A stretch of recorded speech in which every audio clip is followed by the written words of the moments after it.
888-723-23. LA 21 12670. Offices in Baton Rouge. WNXX, Jackson, KNXX, Donaldsonville, and WDGL HD2 Baton Rouge. This hour brought to you by Spencer Callahan Injury Lawyers, LA 21 12681. Offices in Baton Rouge. Get your college football fix all year long on the Chuck Oliver Show. The king of college football brings you 2 hours of live and local college football talk throughout the year. Chuck Oliver, weeknights from 8 to 10 on 104.5 ESPN Baton Rouge.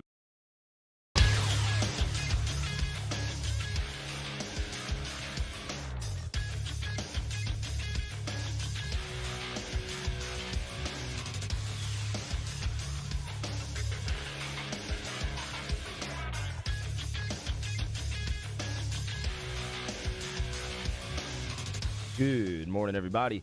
It is 7 a.m. on Monday, May 22nd. Today in Baton Rouge, expect cloudy skies with a high of 87. Coming up on OTB, presented by All-Star Toyota, we have a new edition of Weekend Winners at 8 a.m. and Hold the Mayo, Devin Snow, joins the show at 9:15. You can follow today's show on Twitter, Instagram, and TikTok at OTB_ESPN or catch us on YouTube at the 104.5 ESPN channel and subscribe for daily content. Hour number 1 of Off the Bench, live from the Mercedes-Benz of Baton Rouge studio, starts now. Let we go! All-Star Toyota presents Off the Bench with Jacob Hester and T-Bob Hebert. Yeah! Off the Bench with Hester and T-Bob. Hey, they said I got to come off the bench. All-Star Toyota presents Off the Bench with Hester and T-Bob. Yo, yo, yo.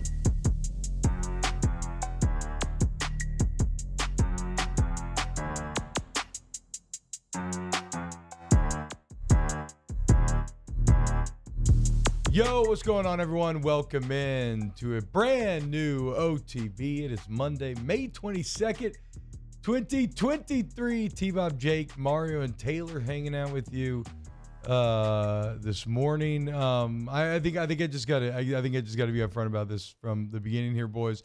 As most of you know, much to my wife's chagrin, I went through a bit of a procedure on Friday. Overall, we love what we're feeling. We feel like we're moving in the right direction. I am feeling a little odd today. If I sound a little chill, a little spacey, maybe I don't know if it's a weekend of, being medicated and just basically taking Tylenol PM and sleeping and whatnot. But I don't know. I don't know what my energy or brain is going to be like today. So it should be a very interesting 3 hours. We're also sitting, which we haven't done in well over a year. Yeah, at least a year. At least a year. So that's even kind of a different vibe than it's been here in a while. So it's gonna be very interesting off the bench, if nothing else. I got to get this out of my head. I was going to drive myself crazy, like judging myself for however I'm performing. So this is just a preface to say you just got to take it for today. Jake, what's up, man? How was your weekend, dude? Can you talk about your weekend now? Yes, okay, yeah. heck yeah. Yeah, and T-Bob, shout out to you for holding that in for a week or so, at least 2 weeks maybe. Oh, yeah. So I went to San Diego this weekend, and I say this weekend, really just Saturday. Flew out Saturday morning, got back yesterday in time for baseball practice, but I went to San Diego for Norv Turner's retirement party. Hell yeah, dude. Yeah, surprise retirement party. That's why we couldn't say anything, and it was great. It was a lot of fun. I got to see some people, obviously, I still see and stay in contact with, but it's always good to see them. But some people I haven't seen since 2012, since I played for the Chargers. And so it was a great night. There was some stars in the building, and it was just really, for me, it was a chance to, see some people that, maybe – you just don't know. You don't know if you ever get a chance to see those people again. They live all over the country. We live all over the country. We all got things going on. So to see them and to, share just a couple of hours with them was a lot of fun. Who do you think was Norv actually surprised? Yes. He had no idea. He had no idea. And then all of a sudden he has people just because I don't know. I mean, I guess you were telling me who was there. I don't know if that is that Is it a faux pas to share that publicly? I guess the point is, though, it was a lot of famous football people from all different eras. Yeah. So you think Norv Turner really had no idea that all these people were going to be there when he walked in that room? No, he had no idea. So it was, obviously people from when he was the offensive coordinator of the Cowboys, when they were winning Super Bowls, when he was the head coach in Washington, when he was the head coach in San Diego, when he was the coordinator in other places. So it was that was really a cool part was you had it's Troy Aikman and Michael Irvin, like Yeah. they're there, and then yeah, you have dude. like all these, Trent Green's there, and because That's he what I'm was his saying. It quarterback like in runs Washington. the gamut of the of the 90s and 2000s NFL experience. So it was really cool for me to be able, like, I was sitting back and I was sitting with Whitehurst, and we were watching Norv talk with Troy Aikman, Phillip Rivers, and Trenton Green all at the same time, like all his quarterbacks. Wow. And they were just going over different stories. And then they started talking with their hands. And so, they were talking about routes and coverages and plays. My old man is notorious for the talking with the hands thing, dude. He can't help but throw in a physical performance. Is that a quarterback thing? I think it is. I guess I never really thought about that, but that makes sense. Yeah. Because that's like a lot of what they do within the huddle and stuff, too, as well. Anytime you see – so if you see Phillip out and he's talking with his hands, but he's got like a little half squat. Yeah. He's talking about a play that he's trying to get everybody to remember. He's got this half squat, and he starts talking with his hands. But you know how it is, T. I mean, you get around people like that you haven't been around in a long time. Old stories start coming back up. You start telling, some of the good locker room stuff. And everyone looked great, by the way. Like, that was the one thing. Like, all of our offensive linemen, they look like they're 215 pounds now. So everybody looked good. Is Troy Aikman as jacked as he appears to be on the internet? Yes. Oh, yeah. Wow. Yeah. Yeah. Yeah. Looks, yeah. Like what you see on TV, that's him. I mean, old boy definitely hits up some Rejuve for me. Or he's doing something. Some version of it. He looked good. Dude. He looked good. Well, hell yeah, man. Happy birthday, North Turner. That's awesome, man. I know, Mario, you had a very good weekend watching the Miami Heat. You appear to be like many people. You have gone down to South Beach, and you appear to be having a bit of an affair on your old lady, only it's Jimmy Butler on the other end. Yeah, feels good, man. One win away from the finals. I'm gonna be in Miami next week during the NBA finals, so that has potential to be a lot of fun. Also, the sickness from Thursday has left my body. Oh, I forgot about that. Yes, we should give a welcome back as well, dude. Yeah. How we feeling, dude? You feeling good? Hoodie Mario was out. Yeah, man. Hoodie Mello, who's more of a legend? Hoodie Mello or Hoodie Mario? I was telling Taylor by the start of the show, I was like, I got this. I'm going to push through, get somebody to cover Haney time for me. But by the end, I was head down over here, ready to go home. So feeling really good today. Nice. Yeah, we'll give you that, boy, because there's been some times maybe when you would have just not come to work, but you pushed through. Gritted through it. Thank you. Yeah, too gritty to be pretty. Yeah, and then you were rewarded with Jimmy Butler. I mean, I've really enjoyed just bathing in Boston and LA tears. It's been awesome. I mean, it's just like, and it's not even that Miami or Denver are small markets. I don't know technically if they are or not, Jake, in like the true media sense, but I mean, as someone from a small market like this, it's just always nice to watch the big boys fall. I don't care who they fall to. It's always nice to have the premier matchup kind of spoiled in a way, and it looks like that's exactly where you're getting out of the NBA right now. What I was most locked into this weekend, Taylor, I'm sorry. Did you do anything of note this weekend? Did I feel bad? Spent way too much money. Went to the gun show out in Gonzales. Jeez, okay. Was only going to buy one, ended up buying two. Okay. So just bought a couple guns. Hell yeah, man. Yeah. That's a solid weekend as well, dude. I did, yeah. It was a good weekend for me. You know who could use a couple more guns in that bullpen? This LSU baseball team. But despite that, look, man, LSU gets it done. They win the series on the road in Athens.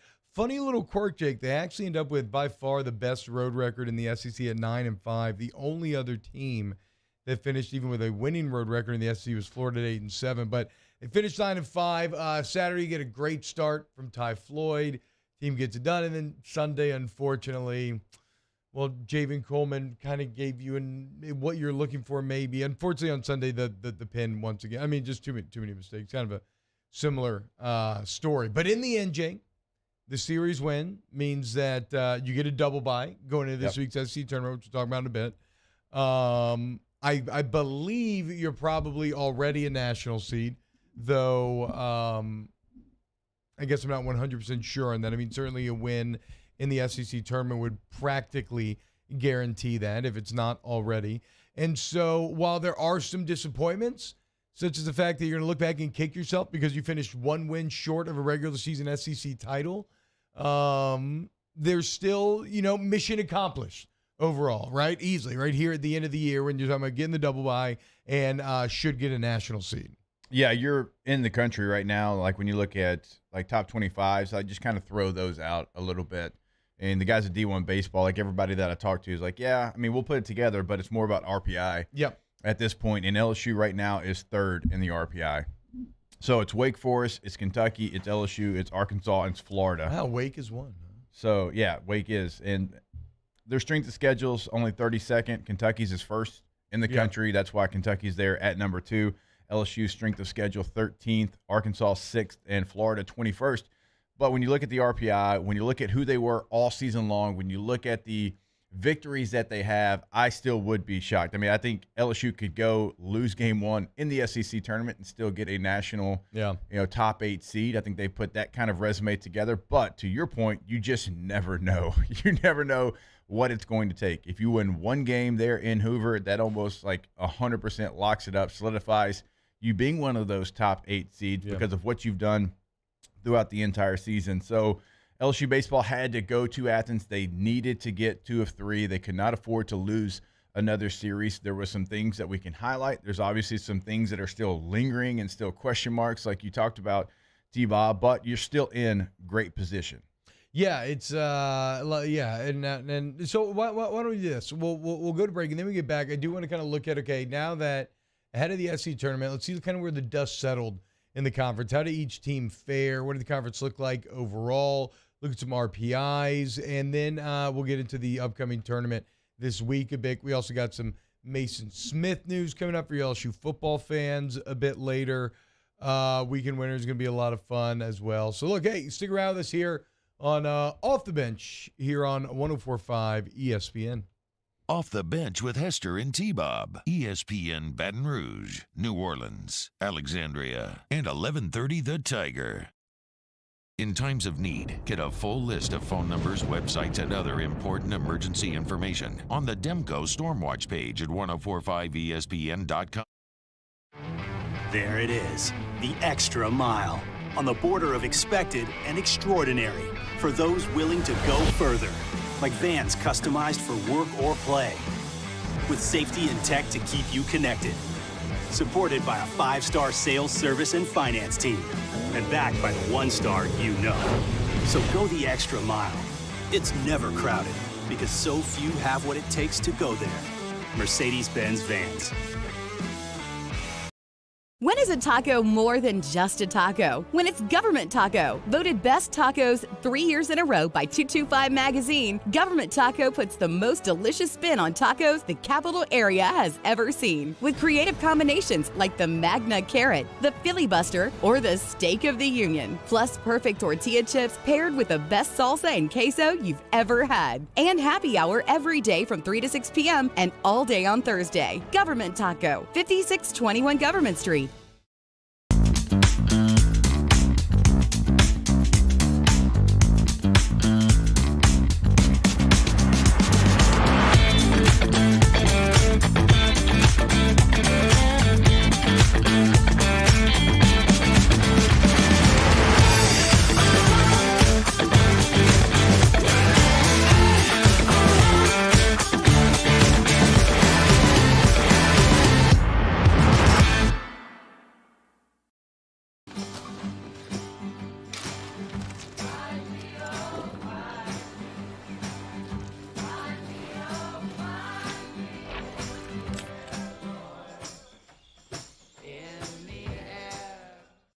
Gulf Coast Office Products is a nationally recognized Savin office equipment dealer based right here in Louisiana. Over 100 employees strong, Gulf Coast has the boots on the ground to support all vertical markets, from education, engineering, legal, and finance. With the latest in office technology, from desktop to production segment units, Gulf Coast and Savin have the perfect fit for you.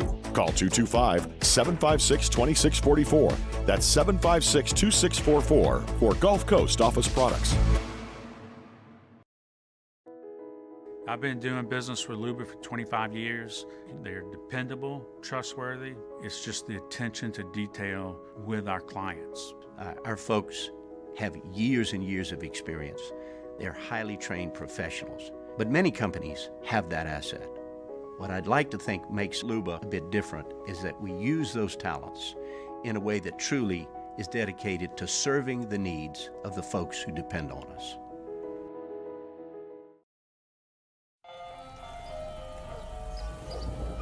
Hey there, little buddy. What's the matter? What's the matter? My windows, siding, and my door. That's what's the matter. Relief Windows can fix all of that. I got you. Pop, pop. What's up? Oh my gosh, look! Curb appeal. That's a good-looking neighborhood. ReliefWindows.com. Hey, what's up, y'all? It's that time again. It's heating up. Your boat's getting ready to come out and spend all summer on the water. It's time to take your boat to the next level with front-to-back boat service, where if you want an incredible custom speaker install, it's going to blow people away in the water, that's there for you. You want an HD sonar where you can see the fish under the water before you cast, beat all your friends, that's there for you at front-to-back boat service. So don't put it off. We got the parts in right now. Get them now before they go back on back order. Front-to-back boat service. Gulf Coast Bank and Trust is giving our customers the power to bank anywhere, anytime during this challenging event. And we're right there. Matt Moscona inviting you to join us for Monday's AFR, presented by Relief Windows. We'll recap LSU's weekend in Athens and start to preview the SEC tournament in Hoover. Join us for Monday's AFR 3 to 6, 104.5 ESPN Baton Rouge.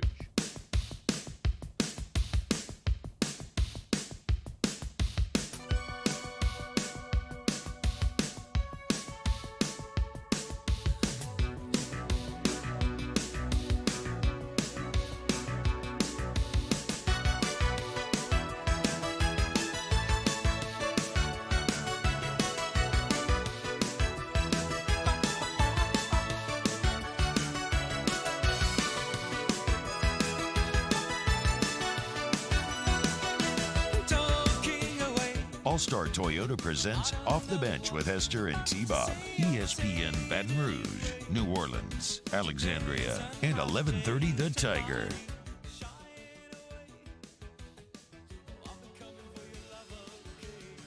What's going on, y'all? Welcome back to OTB. Brandon Huff, T-Bob. Honestly, how is the pain after it's not bad, man. It's not, it's not nothing, but it's not, it's not like it's really not anything too bad. And you really do just get to sit around. I just basically slept the entire weekend in between watching baseball and softball and whatnot. We'll get to softball a bit later going on, as well as just a really tough way for that season to end. But first, Jake, let's talk a little SEC baseball. As, look, the dust is officially settled. You got the SEC tournament coming up here. LSU, do I have my volume on? LSU is going to kick off their own tournament on Wednesday, 10:30 a.m. They will play the winner of Georgia and South Carolina. But when you look at it, in the end, Jake, I don't think you're going to like to hear this. When you count all the beans, the Florida Gators are crowned the SEC regular season champions. Well, so, okay, this is what I don't know. They are co-champs, but they also win the tiebreaker. Yeah. So how's that work? Do both people just claim co-champs so the tiebreaker doesn't matter? I don't know. I mean, ask Ole Miss. They got a 2003 co-SEC champ banner. West champion banner. Co-West champ. West champ banner. That makes it worse. Bad. That's way worse. and their stadium. There's 7 teams in the West. Like, I feel you. Like, they're good ones at the top, but there's 7 teams. LSU won the national championship that year. But, I mean, we could move on and talk about that in the fall. So when you look at like the seeds and everything, like it's a weird deal, and it's the SEC, so it's not that crazy. But it's like, where did you really want to end up? Like, if you didn't end up 1, did you really want to end up 2 with Tennessee being right there? Resurgent, you know what I'm saying? Tennessee. Like, because when you look at possibly playing UGA or South Carolina's been going the other way, and you just played Georgia, so. Obviously, like you want to win the SEC, you want to win there, but like you start looking around, like Kentucky and Alabama, that winner plays Florida. Kentucky, we just said they're number 2 in the RPI in the country right now. Yeah, and now how about this, Alabama, Jake? Actually, now that you mention that, if we just look at the form that teams are entering this SEC tournament, you are right in that LSU probably got the friendliest draw, because when you're talking about Tennessee, I want to say they finished 11-4. after their awful start to get to a 16-14 SEC record. So they've been hot. Alabama finished 11-4, and that's with LSU sweeping them. Yeah. And so 11-1 against teams, not against the Tigers. You have an Auburn team that finished, I didn't realize this, Auburn with back-to-back sweeps to close of the year, 12-3. Got up to 17 SEC wins out of nowhere. So it's like you don't really want to run into them. So Vandy could catch Auburn. Florida could catch either Alabama or Kentucky, like you talked about. Texas A&M is not threatening, but I expect Tennessee to advance, take on Arkansas. So all of a sudden, yeah, LSU playing a South Carolina team that's been faltering here at the end, going the opposite direction teams we just talked about, and a Georgia team you just proved yourself against. Like, okay, I didn't think about it. That is actually a great. You may have missed out and on putting regular season champion by your name, but that is a good tournament draw. And this isn't us sitting here like, oh, of course, the LSU fans like, oh, we wanted 3. I'm not saying that you tried to get there, but when the dust settles, like you said, T, you look at it and you're like, okay, now can South Carolina, because we've seen what they can be, they can turn it back on and they can be that team. You just saw Georgia, but with the way that these teams are trending and the form that they're in, it might actually be the best draw because Tennessee still has. When you look at who can take the mound for that team in a tournament format, they're scary. You mentioned what Alabama's been able to do, and Auburn's as hot as any team maybe in the country, not just the SEC. You beat LSU 2 of 3, and then you sweep. So they've been really, really good. They found a couple of different things. Certainly their lineup has stepped up. So it's not the worst draw that you possibly could get. And then obviously if you continue to move forward, we'll see what happens because you've got series victories over the other teams that you would potentially face. But of the draws that you can have, it's not the worst one for LSU. And now it's all going to be, okay, what can you do? Do you have the pitching to make a deep run in Hoover? You know what's crazy? If I guess Auburn's won 8 games in a row since that eagle flew around the stadium, right? It was the first time they ever did it for a baseball game. So undefeated since they flew the eagle. Okay, Plainsman, I see you, bro. Okay, so Jake, while that is Plainsman, War Eagle, hell yeah, dude. Tigers. Hey man, they just got look. As someone who also has a lot of hobbies, I kind of get where Auburn is coming from. Okay, I understand it. They're just a collector of sorts. I feel you, and you have made me feel a bit better about being the 3 seed, Jake. I do still believe though that it is a little frustrating that this year's LSU team was so special and so good, and despite everything, does end 1 win away from being SEC champion. Because obviously Florida and, like we said, Florida and Arkansas co-champions at 20-10. LSU finishes at 19-10. If you make that 20-9, well, you win that tiebreaker on a win percentage standpoint. It's like you think back to Mississippi State. You think back to whatever like your most frustrating game of the year is, then those are me. Like, I mean, damn, you just could have got that one more. You could certainly do that. I mean, you could go all the way back to Texas A&M. They had a game in which they had a lead. They lost that game lead. I mean, there's a couple of series that you could do it to. Certainly the Mississippi State's the one's going to be right there like in strobe lights, staring you in the face because of the way that game went up with 9 runs in that game. But again, like that's a goal. That's certainly a goal. Now, SEC championships, and correct me if you feel different, but in football, like they mean so much because that guarantees that you're going to get, in a playoff situation.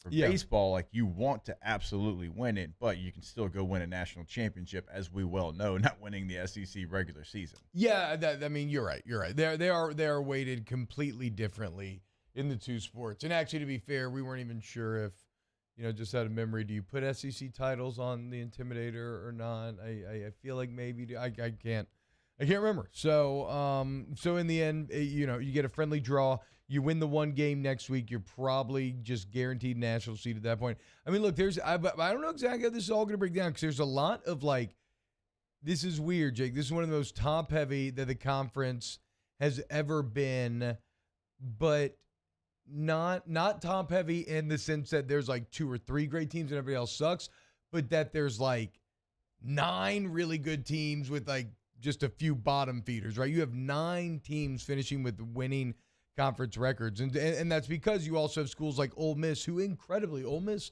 finishes the season losing 9 SEC games in a row. Bro, the season after winning a national championship, they went 6-24 in conference. What in the world do you think the emotions are like in the Ole Miss ecosystem right now? Oh, my God. And you lost every game to Mississippi State. No, you lost the series, and you lost the midweek trophy game to Mississippi State. Now, everywhere is different. All the expectations are different. Ole Miss has pretty high baseball expectations, as we all know. I mean, they wanted their coach gone last year, and then he goes and wins the national championship. Yeah. Right? And that cured it for a bit. But as you know, in the SEC, in most sports, but certainly in baseball, like, how long can that last? Like, because you wanted him gone before, then he wins the championship. Like, oh, okay, like, I get it. Like, yeah, we're gonna keep it. And now, like, you're not only bad, you're awful. Awful. Like, I don't know what that situation is going to be like in either Mississippi school, because Mississippi State, although at the end it was a hell of a fight, it really was. They still miss out on the SEC tournament for the second year in a row. 9-21 in SEC, and it all comes down to expectations. If Missouri, no offense, but if Missouri missed out on the baseball tournament 2 years in a row, like, yeah, they would be troublesome, but they wouldn't just be fuming and wanting to fire their coach. Like, they want in Mississippi now, like, what's that conversation going to be like? How do you have faith in either one, like, of those coaches, if you're that fan base, is going to be the question. For Ole Miss, you're certainly going to give Bianco another year. He won a national championship. He's been there since Jesus was a boy. He deserves to get that, that second year to try to prove off that national championship. Like with Lamonis, though, in Starkville, like, I don't know what happens there. Now, the fight at the end, it might actually have saved his job. I don't know. You get 2 of 3 from LSU, the way you fought this weekend to get into the SEC tournament, we'll see. I feel like it might be enough, but that one's a bigger question mark.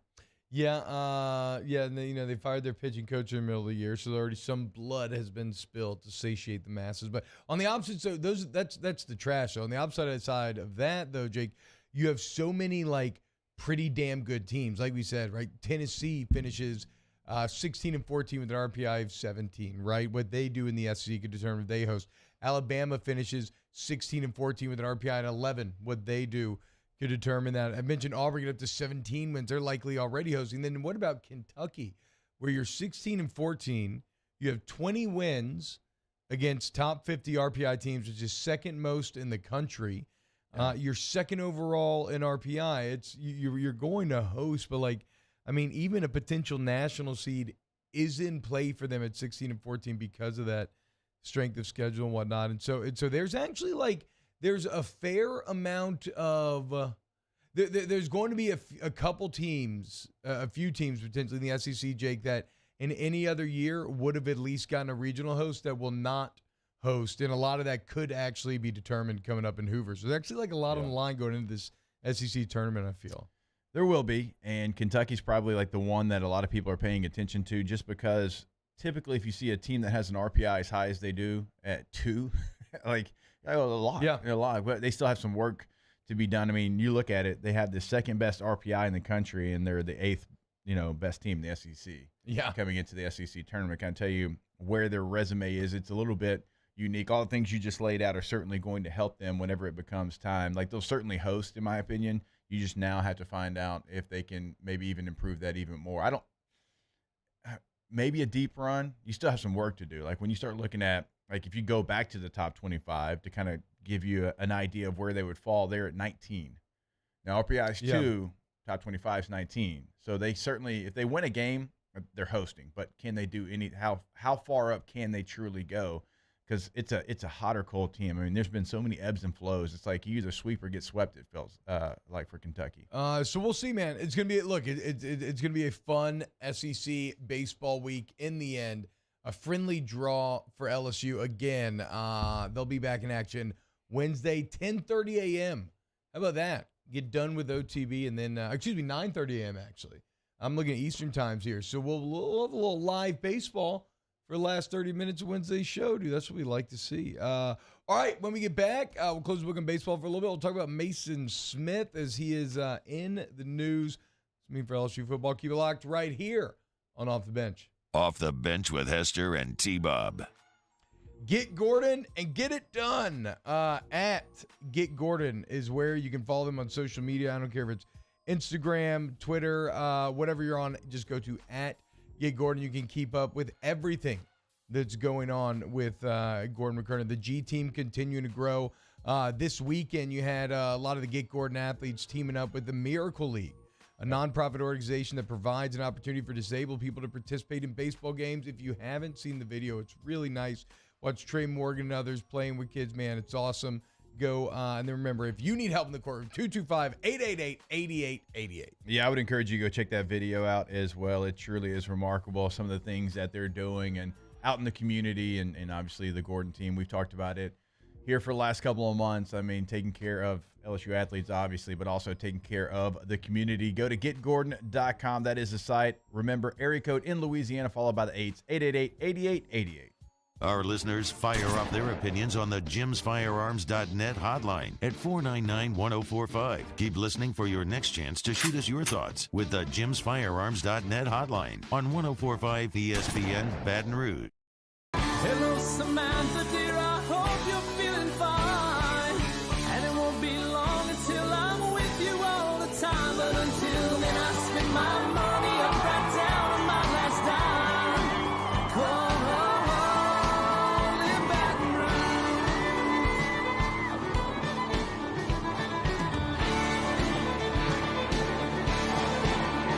Ah, the rain and what you put me on through. Gotta send my love down to When is a taco more than just a taco? When it's Government Taco. Voted best tacos 3 years in a row by 225 Magazine, Government Taco puts the most delicious spin on tacos the capital area has ever seen. With creative combinations like the Magna Carrot, the Filibuster, or the Steak of the Union. Plus perfect tortilla chips paired with the best salsa and queso you've ever had. And happy hour every day from 3 to 6 p.m. and all day on Thursday. Government Taco, 5621 Government Street.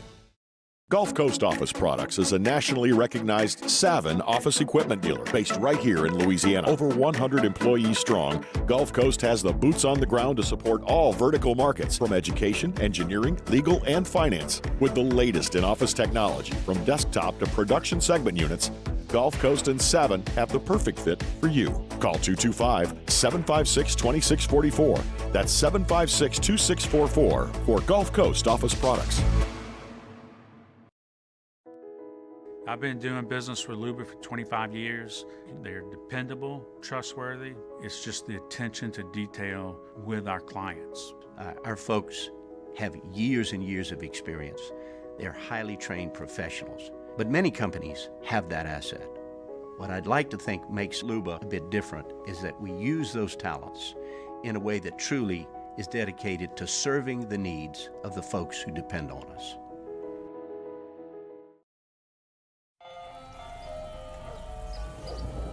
Hey there, little buddy. What's the matter?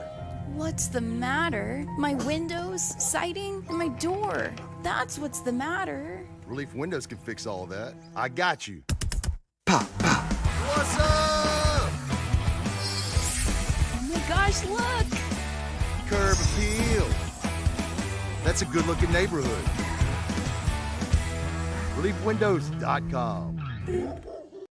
Hey, what's up, y'all? It's that time again. It's heating up. Your boat's getting ready to come out and spend all summer on the water. It's time to take your boat to the next level with front-to-back boat service, where if you want an incredible custom speaker install, it's going to blow people away in the water, that's there for you. You want an HD sonar where you can see the fish under the water before you cast, beat all your friends, that's there for you at front-to-back boat service. So don't put it off. We got Jimmy Ott and Charles Henniger for the Monday edition of Game Time. Game Time live from Fin Bomb, Sushi Burrito, Poke Ramen, Burbank and Lee. It's Game Time Monday, 6 to 8 p.m. on 104.5 ESPN Baton Rouge.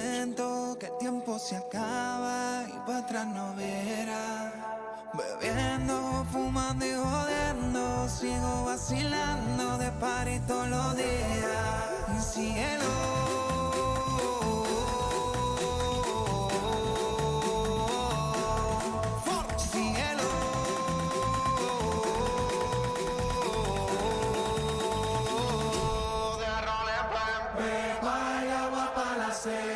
Todo el mundo en patilla en la discoteca. Pepa y agua para la seca. Todo el mundo en patilla en la discoteca. All-Star Toyota presents Off the Bench with Hester and T-Bob. ESPN Baton Rouge, New Orleans, Alexandria, and 1130 The Tiger. Welcome back, OTB, Little Pepas. Bringing you back.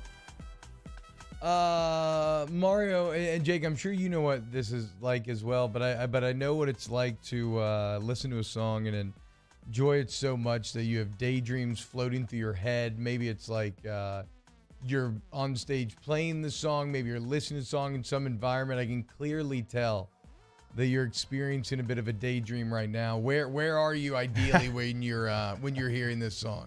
In Miami with the Miami Vice in my hand, enjoying all my winnings from all my future bets. That is my happy place, like Happy Gilmore. That's me. And Pepas is playing in the background. Are you in the stadium at the game in Miami, or are you just in Miami at a club? Where are you? Nah, I'm next to the stadium. You don't want to be in all that foolishness. I'm right outside of the stadium, right by downtown. That's me, all the way. Okay, hell yeah, man. I hope it comes to pass. Actually, Jake, I said we were going to talk Mason Smith here. I think we can get there. But if we're just going by the chat, I think we have to talk a little LSU softball here, as it was a rough end yesterday for that team. I mean, so much of the weekend looking so good, so dominant. Cruise to a win on Friday. On Saturday, it was a tough fought thing that got a little wobbly at the end, but you push through, you win that game, and then Sunday it just Jay, I mean it was well Sunday, I don't know, Sunday was just a roller coaster of emotions where it was you had one, it was over, you had one, and it just kept going back and forth, and then in the end you get eliminated in probably about the most painful way possible. Yeah, and full disclosure, I told y'all this, I was in the air trying to keep up with it, like, you know, of like a transcript of different websites trying to figure out what's going on. And I'm sitting there and I'm like, wait a minute, I thought they were intentionally walking. Hold on, what happened here? And Yeah. so it was like I didn't understand like what had happened. And it was later that when I landed, and then I saw a text that you sent about softball and how, you know, what the day was like at the end, and a disaster, the way that it ended. And then you go back and you watch the highlights, like, oh man, that's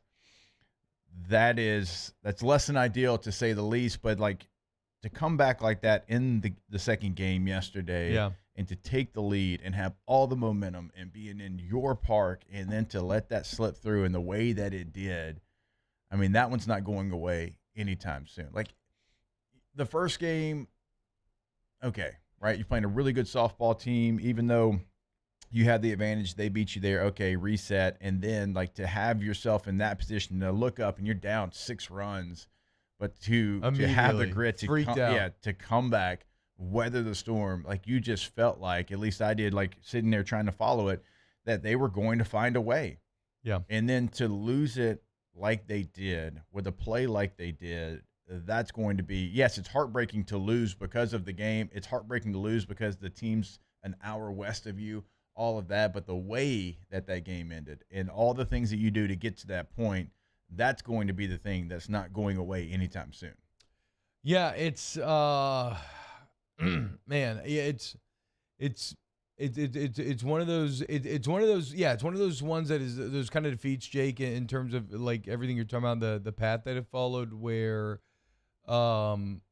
sometimes it's almost, you ask yourself, like, would it have just been better to go 0-2 or something, just completely blow it, or like something less painful than what you just experienced, being on the verge of accomplishing everything you've been fighting for all year long, and just repeatedly barely getting that door shut in your face. And it comes at a time when already there's been it's interesting, right? I think LSU's fans' expectations for all sports is insatiable, right? Like to be very successful, right? To be fighting for championships. I think that you look at Coach Mulkey coming to Baton Rouge and the incredible success story that is LSU women's basketball, and Brian Kelly beating Alabama here in like year 1 and everything, and Jay Johnson having this LSU team back as a national seed, #1 in the country, and it's like all of a sudden people are looking around and saying, okay, well, everybody needs to do that every year and out, right? And so yeah, there's like, I mean, it's been the chat all morning long. What should happen with Coach Beth Torina, and I mean, I got to be honest, dude. I don't watch enough softball. Like, I don't think that I have any sort of informed opinion here. I do see a team that won 40 games, was the 10 seed, hosted a regional, on the edge of going to the super regionals.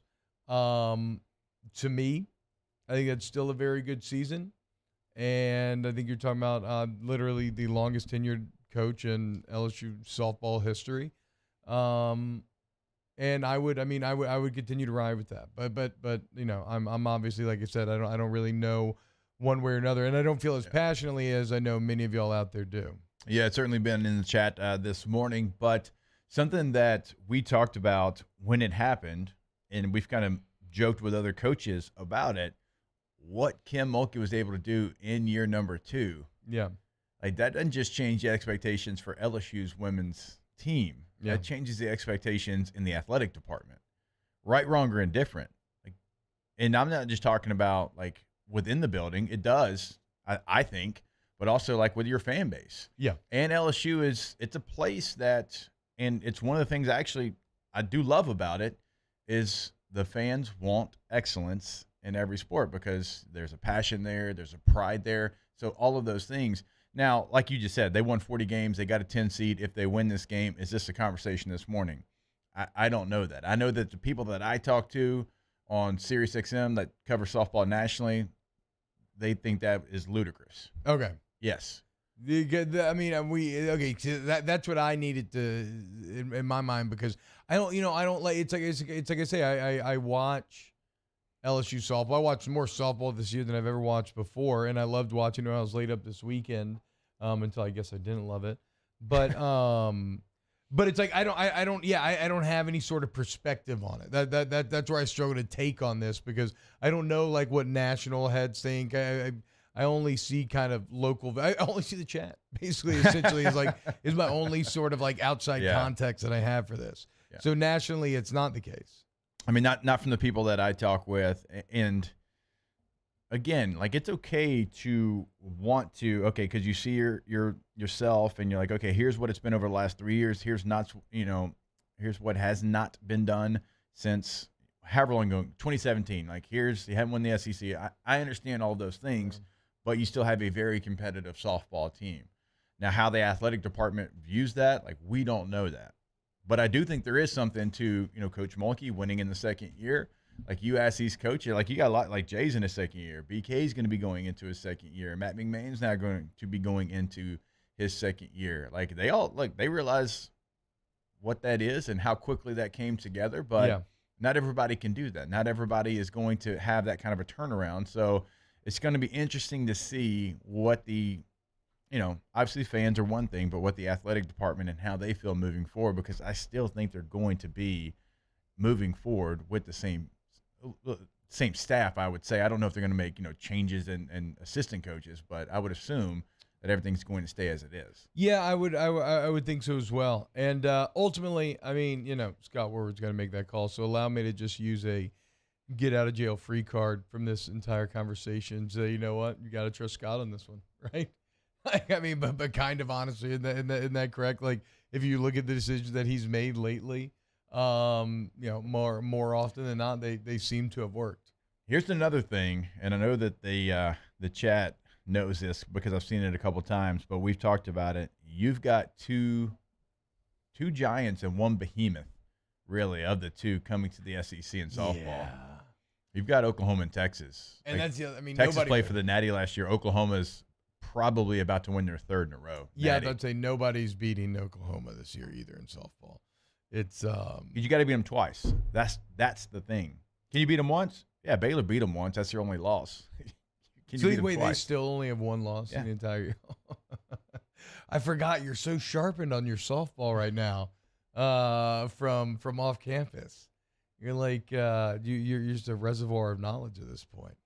And that's the other part about this that we really should point out, that chat, Joey LeBlanc and others are talking about, is that UL is very good.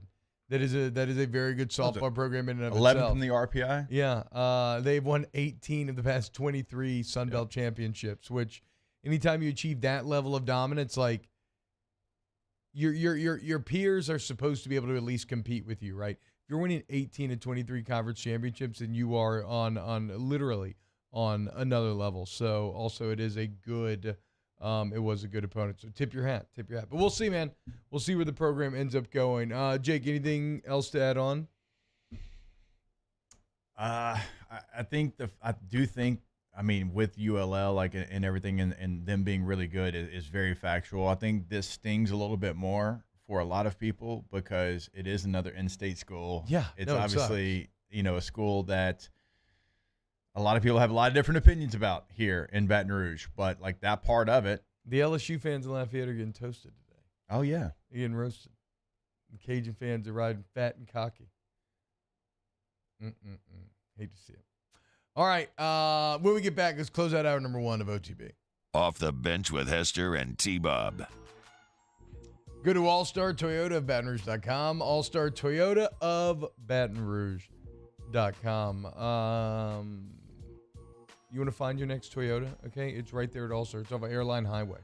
I've joined that dealership not once but twice. So I got that murdered out minivan. Why is it murdered out? Because I asked for it. So I wanted to customize it that way, and they can do that. So you can order not just whatever vehicle you and your family need, but order in whatever way you want. And there's also Toyota certified used vehicles, great rental prices. What are you waiting for, man? You need a car in any way? Go to All-Star Toyota of Baton Rouge. Go to the website today. Got the summer vacations coming up. Maybe it's coming up this weekend. I know a lot of people getting out of school this week. Maybe it's in 2 weeks. Whenever it is, don't worry. Go to allstartoyotaofbatonrouge.com. Find your rental, per-day rental prices. Go ahead and get that locked up for your vacation. Full fleet is available. Go check out All-Star today. In times of need, get a full list of phone numbers, websites, and other important emergency information on the Demco Stormwatch page at 1045ESPN.com. Get 3.99% financing at Corval Toyota in Opelousas on select 2023 models. We also have a large selection of pre-owned inventory. So come on down to Happy Town. That's Corval Toyota in Opelousas. Happy Town, USA. Hey, what's up, y'all? It's that time again. It's heating up. Your boat's getting ready to come out and spend all summer on the water. It's time to take your boat to the next level with front-to-back boat service, where if you want an incredible custom speaker install, it's going to blow people away in the water, that's there for you. You want an HD sonar where you can see the fish under the water before you cast, beat all your friends, that's there for you at front-to-back boat service. So don't put it off. We got the parts in right now. Get them now before they go back on back order. Front-to-back boat service. All right, let's say ah.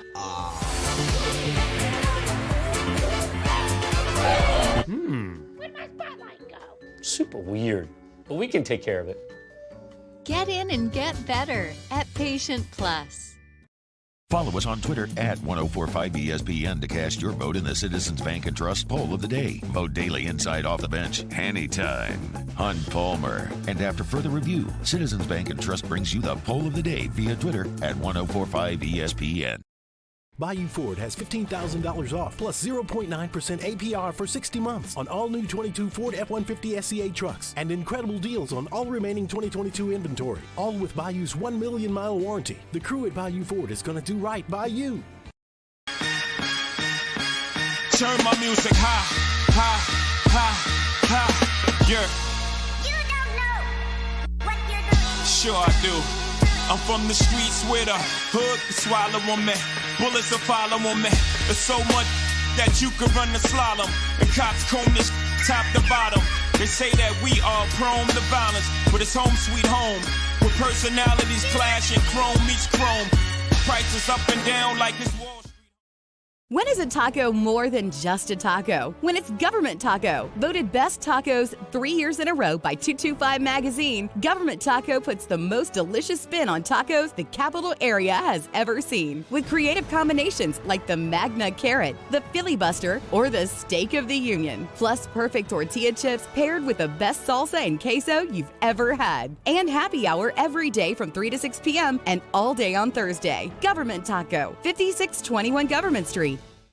Gulf Coast Office Products is a nationally recognized Savin office equipment dealer based right here in Louisiana. Over 100 employees strong, Gulf Coast has the boots on the ground to support all vertical markets from education, engineering, legal, and finance. With the latest in office technology from desktop to production segment units, Gulf Coast and Savin have the perfect fit for you. Call 225-756-2640. Hannegriff joined me and Jimmy out for our new show, Live at Lunch, starting 11 a.m. on Memorial Day. Can't shake this guy. Live at lunch, 11 to 1.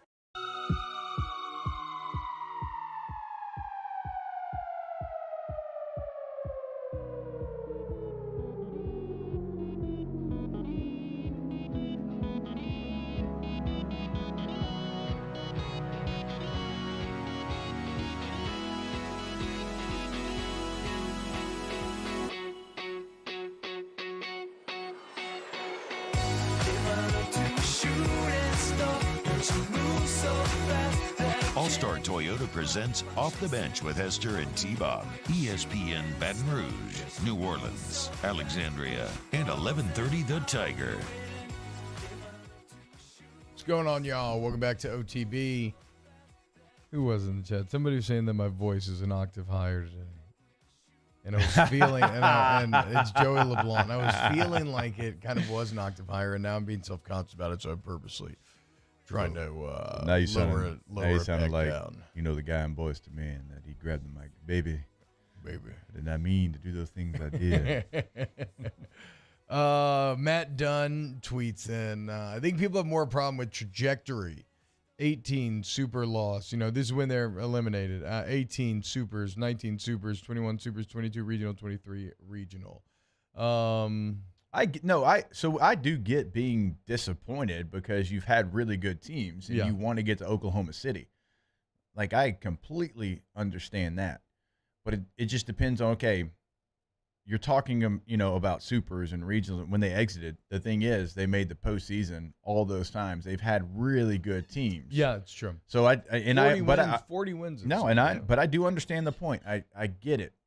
But you have to, what does the athletic department expect out of softball? Like, what is is the standard getting to Oklahoma City at least 3 out of 5 years, 2 out of 5 years? Like, what is that standard? Yeah, I mean that's a good point, right? What do you want? And what are you willing to sacrifice to get it, right? Are you willing to engage in the risk of being consistently a very good program because you think you should be a program that can make it to OKC year in, year out? Because that is the expectation for baseball, right? Is that Omaha? I would say basically 50% of the time you have to be making it to Omaha for people to be which is absurd, but it is where it's at. Is it realistic to think you could even be that in softball as well? I don't know. I mean, maybe not. Maybe, I don't know. Again, I don't. I mean, you would know better than I do. Is that what? I mean, so softball is a little bit different than baseball. In softball, it's wild. Like, almost every year, the entire SEC makes the postseason, right? And so you go through the regular season in the SEC, and if you keep your head above water, you're going to make the postseason. So, yeah, you want to make some trips to Oklahoma City, but I just don't – I don't know what in 5 years we'd like for you to make it this amount. Is it every other year? Is it, 4 out of what? I don't know the number. It's probably one. I mean, at least you guys. But obviously, when you lay it out, they have not been there in a long time, and that is where you want to get to. So we'll see, man. Only the offseason will tell where this ends up going. So the Mason Smith news that we touched on to get in here before the hour ends. Mason Smith had an Instagram post, Jake, where he said he is officially cleared. Said the takeover begins. Are those 3 gravestone emojis? My eyes are going so bad. I don't know what's going on. Oh, my gosh. T-Bob. If you're not watching on YouTube, T-Bob is that old person on the plane that you look over. Good, I need giant text. And they have not only giant text, but supersized text where 3 words are on the screen, and they just got to keep scrolling up. And you're like, man, is that a paragraph? No, it's actually just a sentence. Chill out, dude. It's magnified so much. It feels a bit like the pot calling the kettle black. Haven't you always been struggling with vision in this studio? And I get it fixed. And now I'm going to get, oh, man. I told you these lights seem bright today. Are those graves? It doesn't matter. It doesn't matter. The point is. Oh, that actually made my morning. LSU football. Yeah, whatever. Mason Smith Instagramming that the takeover begins. fully cleared in all caps. So Mason Smith, fully cleared for summer conditioning, summer workouts, fall camp, ready to go, Jake. Hell yeah, man. That is very exciting. I forget where I saw it, but we were talking about them being the best tandem, him and Mekhi Wingo, and I saw someone else echo that. I'm trying to think who it was. I'll go back in the files and find who it was. But they actually had like Mekhi Wingo as the third best defensive tackle in the country, and I think Mason Smith on the same list was seventh. Oh, if you have the third and seventh best defensive tackles in the country, and obviously we know Mason Smith fully healthy, like he might potentially be the best, right? When you look at mock drafts, like he's in every first round. So this is huge news for LSU. So, but here's where it gets interesting, right? Some of the biggest winners in that are going to be the guys on the edge. We only have a minute left here. Who do you think will be that name on the edge that benefits most? Is it like a Deshaun Womack, like a newcomer, or who do you think? I don't know. It's always tough to play that position, I think, as a young guy, because you can have flashes. True. You can have flashes, but I don't know that you're ready. I don't know if you've got the arsenal enough to be able to go out there and consistently trick a veteran tackle, right? So you can come in, you can certainly give your team, some juice and maybe be a starter, but it's hard at that position. That's one of the harder positions that people don't talk about. To be a true, like, 4 down, like you're in there every single play starter at that position. And so, like, even like B.J. Ojulari, like he came in, he was flashes. Like we've seen guys come in and do that.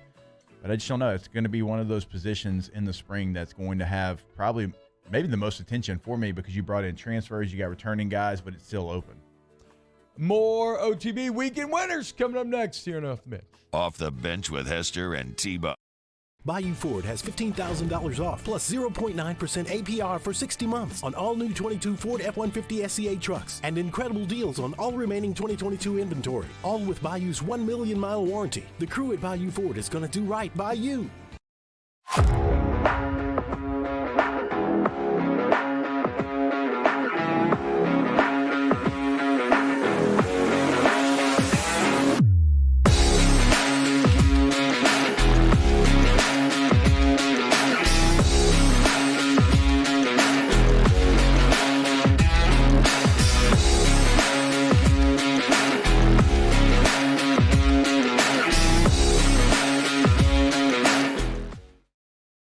What's up, y'all? It's that time again. It's heating up. Your boat's getting ready to come out and spend all summer on the water. It's time to take your boat to the next level with front-to-back boat service, where if you want an incredible custom speaker install, it's going to blow people away in the water, that's there for you. You want an HD sonar where you can see the fish under the water before you cast, beat all your friends, that's there for you at front-to-back boat service. So don't put it off. We got the parts in right now. Get them now before they go back on back order. Front-to-back boat service.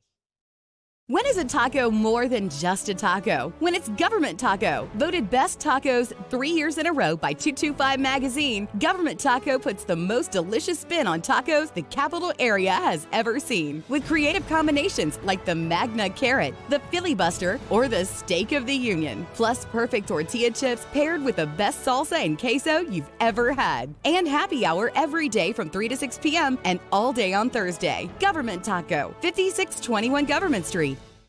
Gulf Coast Office Products is a nationally recognized Savin office equipment dealer based right here in Louisiana. Over 100 employees strong, Gulf Coast has the boots on the ground to support all vertical markets, from education, engineering, legal, and finance. With the latest in office technology, from desktop to production segment units, Gulf Coast and Savin have the perfect fit for you. Call 225-756-2644. That's 756-2644 for Gulf Coast Office Products. I've been doing business with Luba for 25 years. They're dependable, trustworthy. It's just the attention to detail with our clients. Our folks have years and years of experience. They're highly trained professionals. But many companies have that asset. What I'd like to think makes Luba a bit different is that we use those talents in a way that truly is dedicated to serving the needs of the folks who depend on us. Follow us on Twitter at 1045ESPN to cast your vote in the Citizens Bank and Trust Poll of the Day. Vote daily inside Off the Bench, anytime. Hunt Palmer. And after further review, Citizens Bank and Trust brings you the Poll of the Day via Twitter at 1045ESPN.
Good morning, everybody.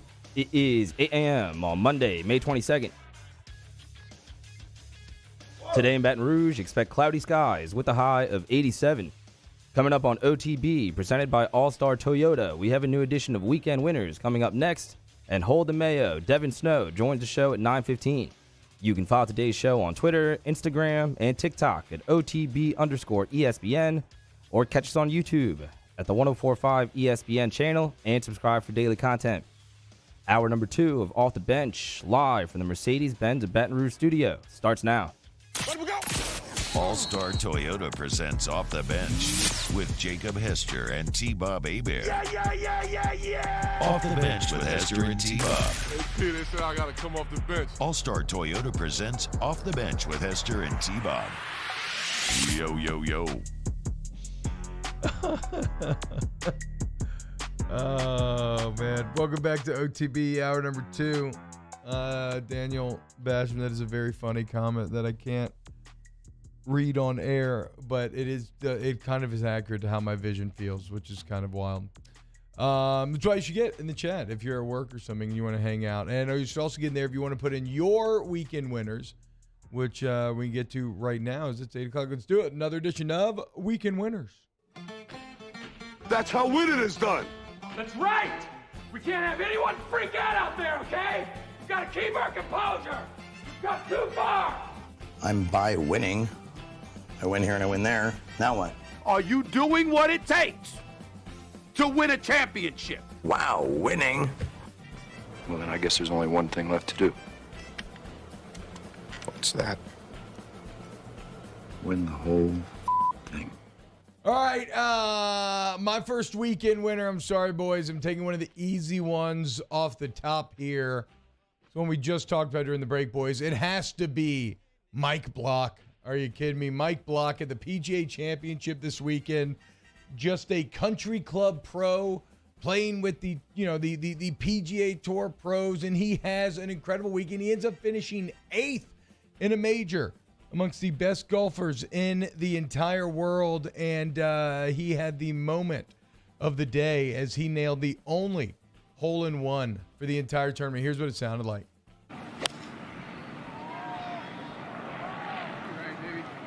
This looks good. You just fly that in the hole? No, it didn't go in. You just fly that in the hole? You are joking. This dude is unbelievable. Let's take one more look at this. So the full highlight is so good, Jake, because, I mean, imagine this, right? You're just a regular guy playing with suddenly, the best pros. He played with Rory McIlroy. They might have Until built he this didn't guy a even realize statue. he made it. McIlroy's giving him a hug. He's kind of like a little confused. Yeah. He's like, what's going on? And he's like, it went in. He's like, what? It went in? I mean, just an incredible moment. Mike Block makes $288K. Okay. And you want to talk about Jake being in the zone. I don't know if there's ever been anything more representative being like how you can just sometimes be in it as an athlete or as a human being than that shot right there. He made it so flush that he literally broke the cup.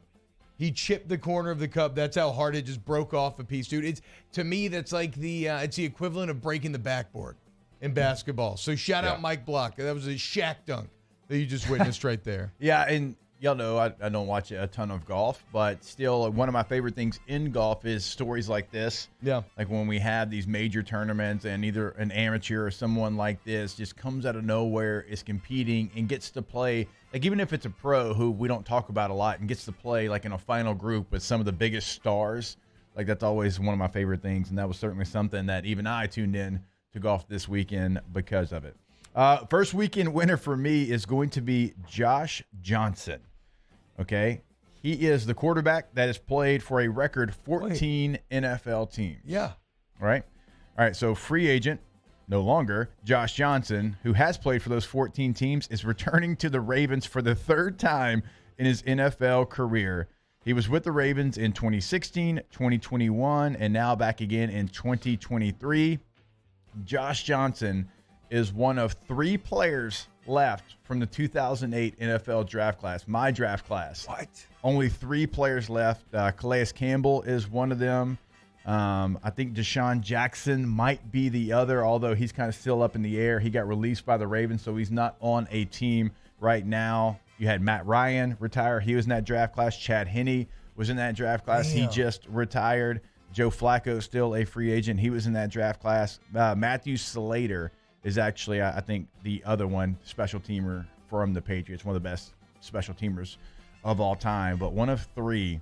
And it's a guy who's been on 14 different teams. He's played in every possible spring league that you've had. No Continues way, to fight. No He played for way. the San Diego Fleet. No, what? I mean, he's played for So has he just played football I think the year-round? UFL was like something in 2010. He played in that league. So how many years has Josh Johnson just playing football year-round? Just like nonstop? For his life. I'm saying, that's what I'm saying. So how many years has he been in the NFL? Since 08? What is I'll that? tell you how long he's been in the NFL. Jim Harbaugh was his coach at San Diego. What? Jim Harbaugh, University of San Diego, not the Chargers. That's how long he's been in the NFL. Here's the teams he's played for. You go Tampa Bay, San Francisco, the Sacramento Mountain Lions, Cleveland Browns, Cincinnati, back to San Francisco, back to Cincinnati, the Jets, the Colts, the Bills, the Ravens, the Giants, the Texans, the Raiders, Washington, the San Diego Fleet, Detroit Lions, the Los Angeles Wildcats, back to the 49ers, the Jets, the Ravens, the Broncos, the 49ers, and back now with the Ravens. Is this, y'all ever seen the movie The Wrestler? Yeah. Is this like The Wrestler, but with Josh Johnson? He's gonna die playing spring football, like throwing a touchdown pass.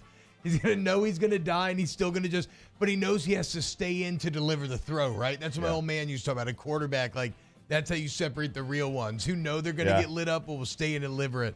And Josh Johnson's playing for the San Diego Savage, and he's just sitting there, and he fires it over the middle, only for his heart to explode. Yeah, I mean, he played for Jim in college at the University of San Diego. Now his 3rd time with John Harbaugh there with the Ravens. And so the Harbaughs love them some Josh Johnson and a lot of other teams, 13 other teams to be Joey makes a good here. point, too, dude. We've talked a lot of man caves on this show. All-time man cave. For undefeated just man his jerseys, not even anybody else's. Yeah, no, that's what I mean, right? Because Yeah. we talk about like JT Daniels and some of these other college quarterbacks, too. Josh Johnson, wow. And like this is not like shout out to you. You have found a way to stay in the league for this long. Like they don't just pass out NFL contracts. No. I mean, they are giving it to you because they believe in you. I mean, he came in the 49ers playoff game this year. Now ended up getting hurt and had to leave. That's why they didn't have a quarterback left at the end of it. But this is remarkable. Like you've earned the right to be in the league this long. He just feels like the salty old vet from every like sports movie. You know, the rambling man. You know, the migrant. He never gets to set roots down anywhere. He's just looking to find the next place he can play a little ball, man. Back up in Baltimore, all right then. Let's go, boys. That is, I mean, that's the resume. It's like one I've never Does seen. he have a I mean, family? I was about to ask that, but I was like, is that? Shout out to them rude. if he That's does. a little rude. Yep. No, I don't mean to be completely flippant. I'm curious. All right. We got to keep winners moving. I could talk about Josh Johnson all day. Mario, what do you got? That is awesome. Speaking of awesome, Jamal Murray in this series against the Lakers has been amazing for the Nuggets. 31 points in Game 1, 37 points in Game 2, 37 again in Game 3. Yeah. And if y'all remember, it's been a rough couple of years for Jamal Murray. So in the bubble, he went off. He was one of the best players, multiple 40-point games. Yeah. But then after that, he had his contract, and he was injured a lot of the last few years. And there were times where the Nuggets and people in the Nuggets organization wanted to trade him. And Michael Malone, after Game 3, talked about that a little bit and talked about why he wanted to keep Jamal Murray on the team. I remember being in the bus with him, going to the airport after he did the injury in Golden State the next day, and he had tears in his eyes. And that was the message. Hey, man, you're going to come back from this, and not only are you going to come back, you're going to be better. And that's in that moment, it's really hard to believe that. And his first thought was, man, are you guys going to trade me? And that was his, I'm damaged goods. Are you guys going to trade me now? And I hugged him. I said, hell no. Like, you're ours. We love you. We're going to help you get back, and you're going to be a better player for it. Could be inspirational for certain fans of certain franchises. But either way, shout out to Jamal Murray. He's been amazing these playoffs. Okay, I like the subtext there. Jake, I mean, what's your perspective on that, being a former professional athlete that's used to the meat market nature of the business, hearing something like that? You don't hear it very often. There's not many attaboys. No. Not many attaboys that get passed around in professional locker rooms. It is what it is. Like, if you don't get a chance to maybe hear something like that. But sometimes it's good. Depending on what your love language is, I mean, sometimes it's good to get that affirmation. To hear that they're behind you, probably went a long way in his career. Yeah.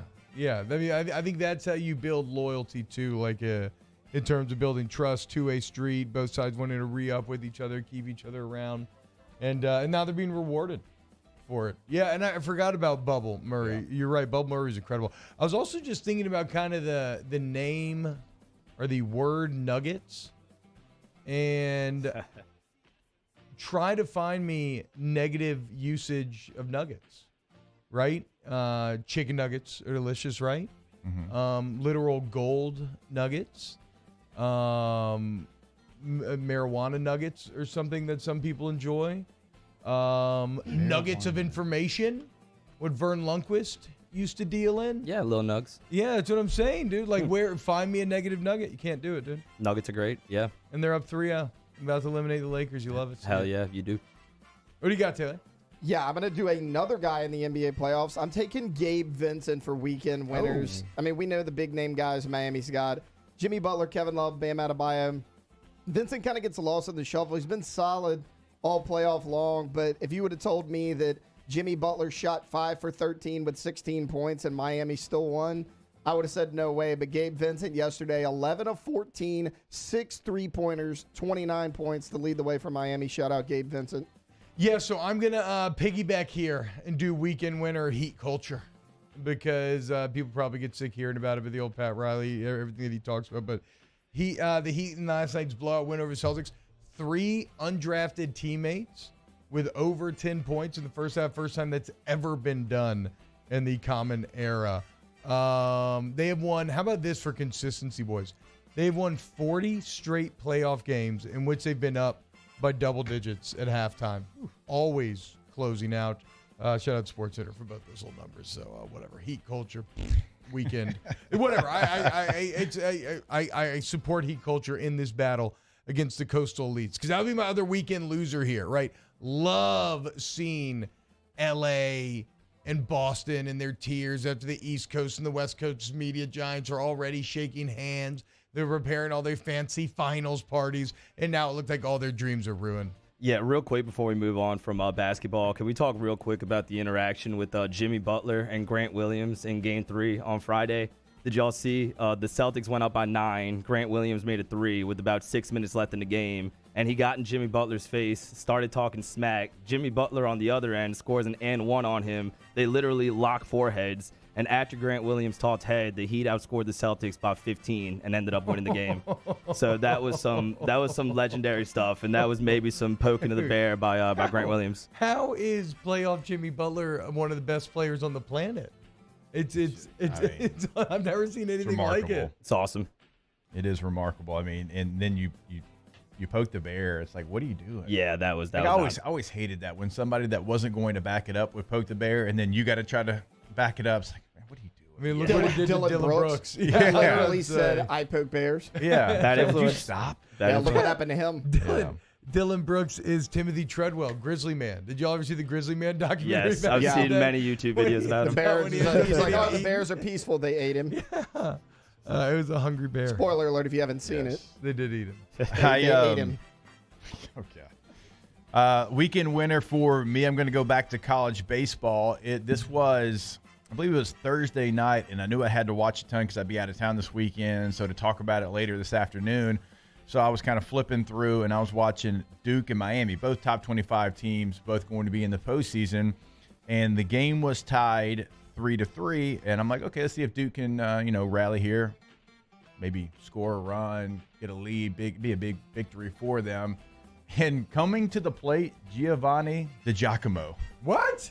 I'll be honest with you. I had no idea. Gia, what? What's he doing? I thought he graduated at Tiger. No, but he's trying to. No. I knew he transferred, but I completely forgot about him. He's trying to be a doctor, according to an article that I read. Because immediately after that, I started doing some research. By the way, he's got 5 home runs, 34 RBIs, 15 stolen bases this year for a very good Duke baseball team. But yeah, it's tied 3-3. Like, coming to the plate, Giovanni DiGiacomo. I'm like, well, there's only one of those. There's only one DiGiacomo. And sure enough, he comes to the plate. He singles to left field. They get the winning run to come across the plate there in the 8th inning. Dude, what? So he got it done. Gio got it done. Gio got it done. Weekend winner. I was like, okay. And I looked up his stats, and I was like, he's got 15 stolen bases. He's hit 5 home runs. He's batting .280. All right, Gio. Giacomo. Oh, man. Hell yeah, dude. That's crazy, man. Yeah, Giacomo is one of those guys that I feel like we talked about like for 2 or 3 years ago. Years. Yeah, and he was there so long. I mean, one of my main memories of early OTV is like one time we were talking to Paul Maneri, and Jordy was right at the beginning, and he said D. Giacomo to Maneri. Maneri kind of like hit a little like Italian clown and being like, Giacomo. And because they're both, I was like, oh, wow. Oh, look at that. La Familia. Now I got to see his name. Weekend winner. I don't think he's particularly well liked, and certainly that Netflix golf documentary that's kind of like Drive to Survive or whatever, that's actually really good. I've only seen a couple episodes, so I don't know how if it stands, but they kind of paint him as a bad guy. But Brooks Koepka, dude, winning the PGA Championship. Jake, it's kind of insane now because he hadn't won in a while.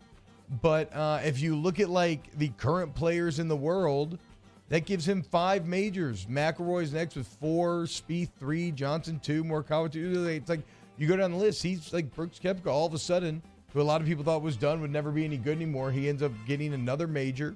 And for Live Golf, again, kind of the bad guys and everything, but Live Golf getting their first major as well, kind of validating them in some way. I do love this quote from Koepka, though, because obviously he was asked about the Live Golf thing, Jake, and he says, quote, yeah, I definitely think it helps Live, but I'm more interested in my own self right now, to be honest with you. Yeah, it's a huge thing for Live, but at the same time, I'm out here competing as an individual at the PGA Championship. I'm just happy to take this home for the 3rd time. It's like, that's a very Brooks Koepka quote. Congrats, Yeah. though. How about this? 5 majors to 4 PGA wins. So when he wins, he just does it. He just does it big. Why not? Hey, I mean, I'd rather do that than win, a random tournament somewhere in Oregon. I mean, that's one major short of Phil Mickelson. That's crazy to think about, dude. You see, Big Cat won $60,000. What? He bet $3,000 on Brooks to win it before the tournament. Won $60,000 off Brooks Koepka. Weekend winner. That's $60,000 off a golf tournament. Damn. Like while we were all sitting here talking about, man, Mike Block, he's probably like, would you go away, Mike Block? you. Actually, there was a nice moment with Koepka and Block where Koepka, I guess, is like a golf thing. Get the hole in one. All the drinks are you back in the clubhouse. So he hit him with the drinks are on you, and they kind of dapped each other up. That was cool. Yeah, that was cool. Also, Mike Block now, because of big time putt on 18, we forgot to mention, is actually qualified already for next year's PGA Championship. And he gets to play next week's tournament, I think, too. Yeah, as well. So that's pretty cool. Oh yeah, man. Could be life changing for him, obviously. Yeah. All right, when we get back, we'll get some of the winners in the chat, maybe, and then we're gonna talk to Ben Mintz coming up at 8:30, who's on his way to Omaha. So keep it locked right here on Off the Bench. Off the Bench with Hester and T-Bob. ESPN Baton Rouge, New Orleans, Alexandria, and 1130 The Tiger. Our listeners fire off their opinions on the jimsfirearms.net hotline at 499-1045. Keep listening for your next chance to shoot us your thoughts with the jimsfirearms.net hotline on 1045 ESPN Baton Rouge.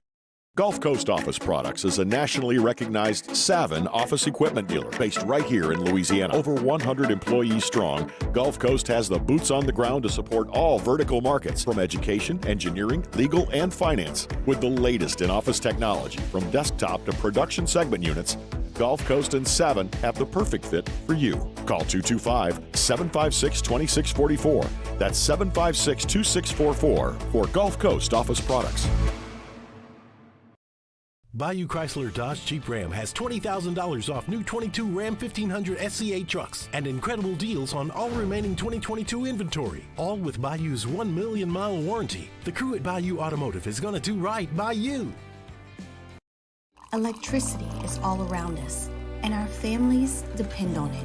Every day is sparked by the power of a cold drink or a warm meal, a movie night, and a comforting light at the end of a dark hallway. From sunrise to sunset, playtime to bedtime, our team is ready to take care of your electrical needs.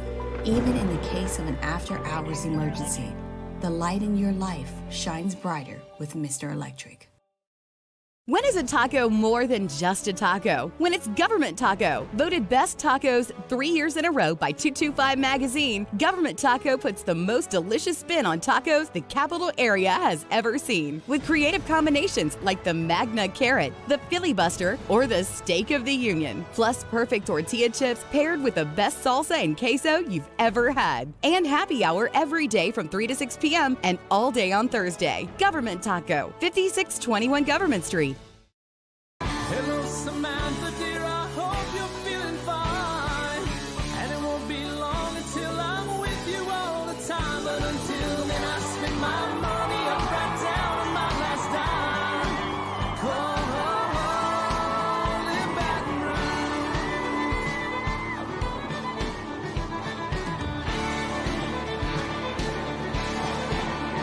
I'm ready, what you put me on through. Gotta send my love down the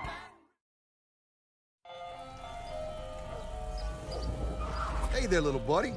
What's the matter? What's the matter? My windows, siding, and my door. That's what's the matter. Relief Windows can fix all of that. I got you. Pop, pop. What's up? Oh my gosh, look! Curb appeal. That's a good-looking neighborhood. ReliefWindows.com. Hey, what's up, y'all? It's that time again. It's heating up. Your boat's getting ready to come out and spend all summer on the water. It's time to take your boat to the next level with front-to-back boat service, where if you want an incredible custom speaker install, it's going to blow people away in the water, that's there for you. You want an HD sonar where you can see the fish under the water before you cast, beat all your friends, that's there for you at front-to-back boat service. So don't put it off. We got the parts in right now. Get them now before they go back on back order. Front-to-back boat service.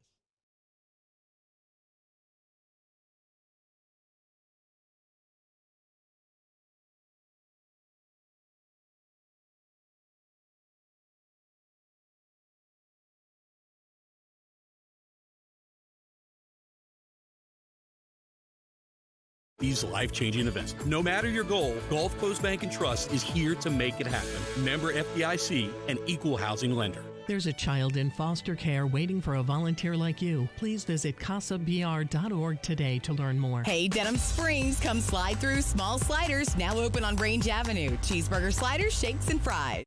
Charles Handegriff. The regular season is in the books. They're headed to the SEC tournament in Hoover. We talk about it on Hanny Time for one more week. Noon weekdays on 104.5 ESPN Baton Rouge.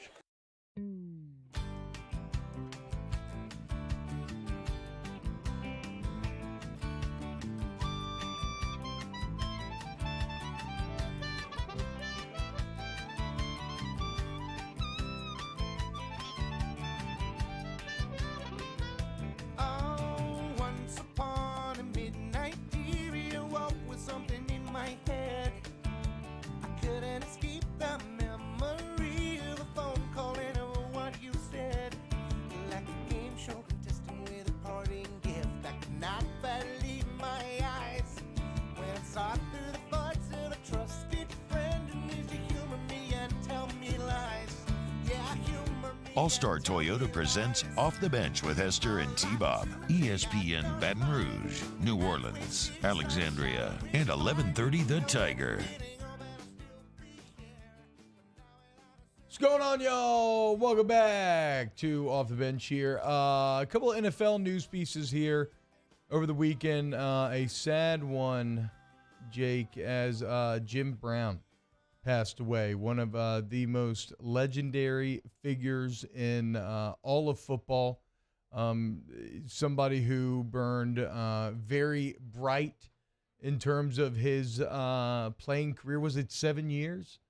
Right, I think it was maybe 8. Okay, but whatever. I mean, it was. But either way, like a comet, right? Just completely took over the game, defined it, and then was kind of over sooner than others. But was so good that a lot of people have always, argued that he is potentially the best to ever play the position. Obviously, you are someone, Jake, who played the position. So kind of what are your feelings towards Jim Brown? I mean, the things that he did on a football field, you watch the highlights, and he's on a different level than anybody else out there. Just the athlete that he was, the size that he was, the speed that he had. I mean, look at the mitts on that football right there. I had a chance to meet him one time. That's true, dude. And I put it out there. He gave me 30 seconds of his time, and I was just in awe. I mean, like, he still looked – I mean, he was still solid. Yeah. And just sitting there and just talking football.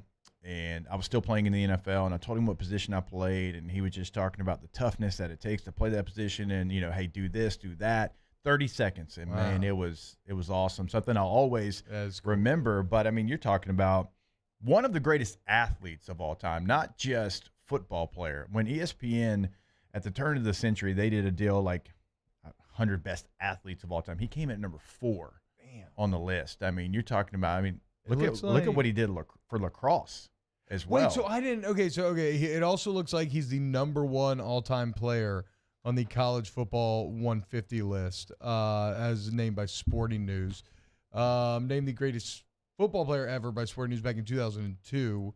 But yeah, wait, I saw something about being a 2-sport athlete. What was this with? So he was also a legend on lacrosse? Lacrosse, yeah. I mean, this is somebody that, like, you start talking to lacrosse people and people that are deep in that, and they'll tell you the legend of him in lacrosse. And then obviously, like, when he was done, he became an actor that was in a lot of different stuff, and amazing career. I believe I still think he's the only non-quarterback to win NFL MVP 3 times. Damn. He ran for over 100 yards in 58 of his 118 NFL games. Yeah. I mean, he was a rarefied air in the talent that he had. So I don't want to sell him short because there's nothing more disrespectful, so I apologize. But he played for 9 years. He led the league in rushing for 8 of the 9 years. His first team All-Pro 8 times, too. Yeah, I know that. Pro Bowler every year, all 9 years. Win the championship game 3 times, as you said. Won the title in 64 and named MVP 3 separate times as well. So just an absolute legend of the game. And I shouldn't speak on this because I haven't done enough research to really be educated on it or speak eloquently on it or informed on it, but I do know that he was someone who was very active socially after he retired, right? So, like, you see a lot of people, how do they transition out of football? and he aged gracefully and effectively and found an incredible way to impact the world that kind of went way beyond just football. Yeah, in those 87 years, he didn't waste those 87 years, exactly. to your point. The professional lacrosse league that really, like when I lived in Denver, it's huge out there. Just not our part of the country, it's not big, but out in certain pockets and certainly in the Northeast, it's big. The Premier Lacrosse League, the MVP award is named after Jim Brown. Oh, wow. That's how much of a dog he was in lacrosse as well. So, I mean, incredible career. Like you said, never really stopped. He himself was considered a fullback and played in a way that you would want to try to replicate, but you quickly find out you're not Jim Brown. Yeah, what can we find Jim Brown lacrosse highlights, do you think? We'll get on it. We'll get on it during the break. Rest in peace to Jim Brown. The draft that he was a part of, a lot of people consider that one of the all-timers. Ooh, give it to me. Well, I know Paul Hornung was in that class. He was the #1 overall pick, of course, the running back from Notre Dame.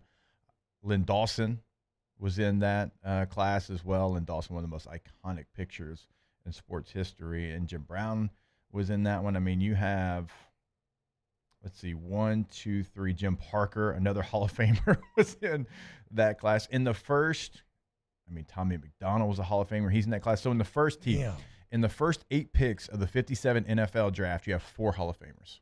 Damn. Whoa. That's that's insane. Earl Leggett from LSU was in that class, number 13 overall to the Chicago Bears.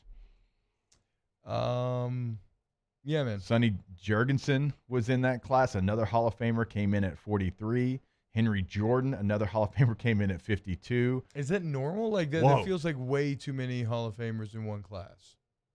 I wonder what the math is there. I wonder if there's some sociological explanation for how so many Hall of Famers would have been stacked up in 1 year. Yeah, and Hall of Famers that, not just because they played early. I mean, Sonny Jurgensen, somebody that still gets talked about. We had a play in Denver. We called it our NASCAR package, and every play was named after a famous quarterback and their jersey number, and Sonny had his own play. So what was it? Was it Jurgensen or Sonny? I'm trying to think. Because Jurgensen, that's a lot of syllables to have to say, I feel like. No, it was a system, and it was you had to go 1 through, I'm trying to think, maybe 1 through 13. Marino might have been the last one, but Sonny was number 9. Oh, so okay. It was, whatever, 1 was Moon for Warren Moon, so it'd be Moon, Moon, Moon, Moon. Oh, I see. I think Sonny. I don't think we went with Jurgensen. No, it can't be Jurgensen. That's that would be very hard. But Sonny meant play 9, and play 9 was, that's cool. That's. I would love to actually have my notebook and to see who the quarterbacks were from 1 to 13. This is last thing I'll say too, because Jim Brown does bring up greatest ever conversations. You're comparing players from different eras. I always look at how did you perform relative to your peers, right? And he was so extra normal good and so beyond that then I judge him in the same way that we would judge someone who is a 9-time All-Pro nowadays, right? Which is that's a first ballot, maybe best ever to do it because the point is if he grew up in today's era, Jake, he would have all the training, he'd have all the work, he'd have all the same advantages that today's players have. Right. So everybody else bigger, stronger, he would be as well. So yeah, Jim Brown, you're talking about top 5 football player of all time. So rest in peace, man. It's a legend.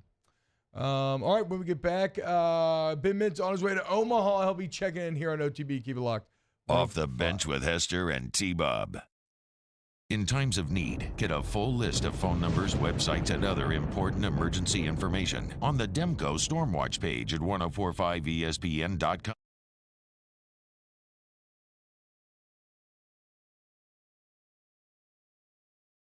Who's willing to go further, like vans customized for work or play, with safety and tech to keep you connected. Supported by a 5-star sales, service, and finance team, and backed by the 1-star you know. So go the extra mile. It's never crowded, because so few have what it takes to go there. Mercedes-Benz Vans. When is a taco more than just a taco? When it's Government Taco. Voted best tacos 3 years in a row by 225 Magazine, Government Taco puts the most delicious spin on tacos the capital area has ever seen. With creative combinations like the Magna Carrot, the Filibuster, or the Steak of the Union. Plus perfect tortilla chips paired with the best salsa and queso you've ever had. And happy hour every day from 3 to 6 p.m. and all day on Thursday. Government Taco, 5621 Government Street. Follow us on Twitter at 1045ESPN to cast your vote in the Citizens Bank and Trust Poll of the Day. Vote daily inside Off the Bench, anytime. Hunt Palmer. And after further review, Citizens Bank and Trust brings you the Poll of the Day via Twitter at 1045ESPN. The world's leaders in obesity research, obesity medicine, and obesity science are right here. We're doing something that no one's ever done or trying to answer a question that no one's ever asked before. Pennington is a real jewel when it comes to research. We are finding the solutions to the world's worst chronic disease, which is obesity. Louisiana needs Pennington Biomedical. Gulf Coast Office Products is a nationally recognized Savin office equipment dealer based right here in Louisiana. Over 100 employees strong, Gulf Coast has the boots on the ground to support all vertical markets from education, engineering, legal, and finance. With the latest in office technology from desktop to production segment units, Gulf Coast and Savin have the perfect fit for you. Call 225-756-2644. That's 756-2644 for Gulf Coast Office Products. I've been doing business with Luba for 25 years.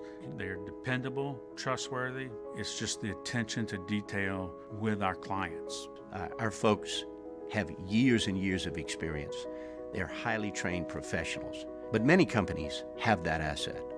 What I'd like to think makes Luba a bit different is that we use those talents in a way that truly is dedicated to serving the needs of the folks who depend on us.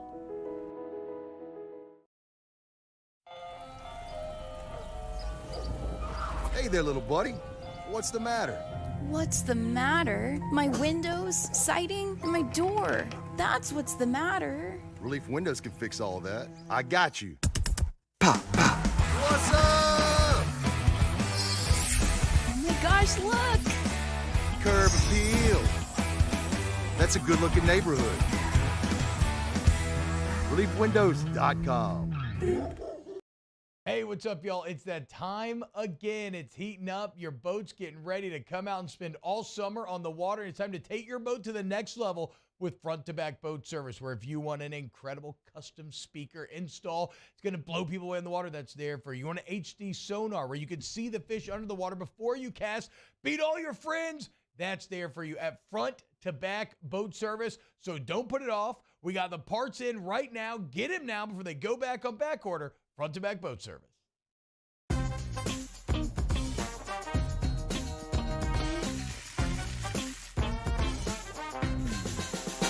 So join me for a Monday edition of the Hunt Palmer Show, a full recap of LSU and Georgia, and a look at LSU's NCAA tournament resume. Hunt Palmer Show, 1 to 3 weekdays, 104.5 ESPN Baton Rouge.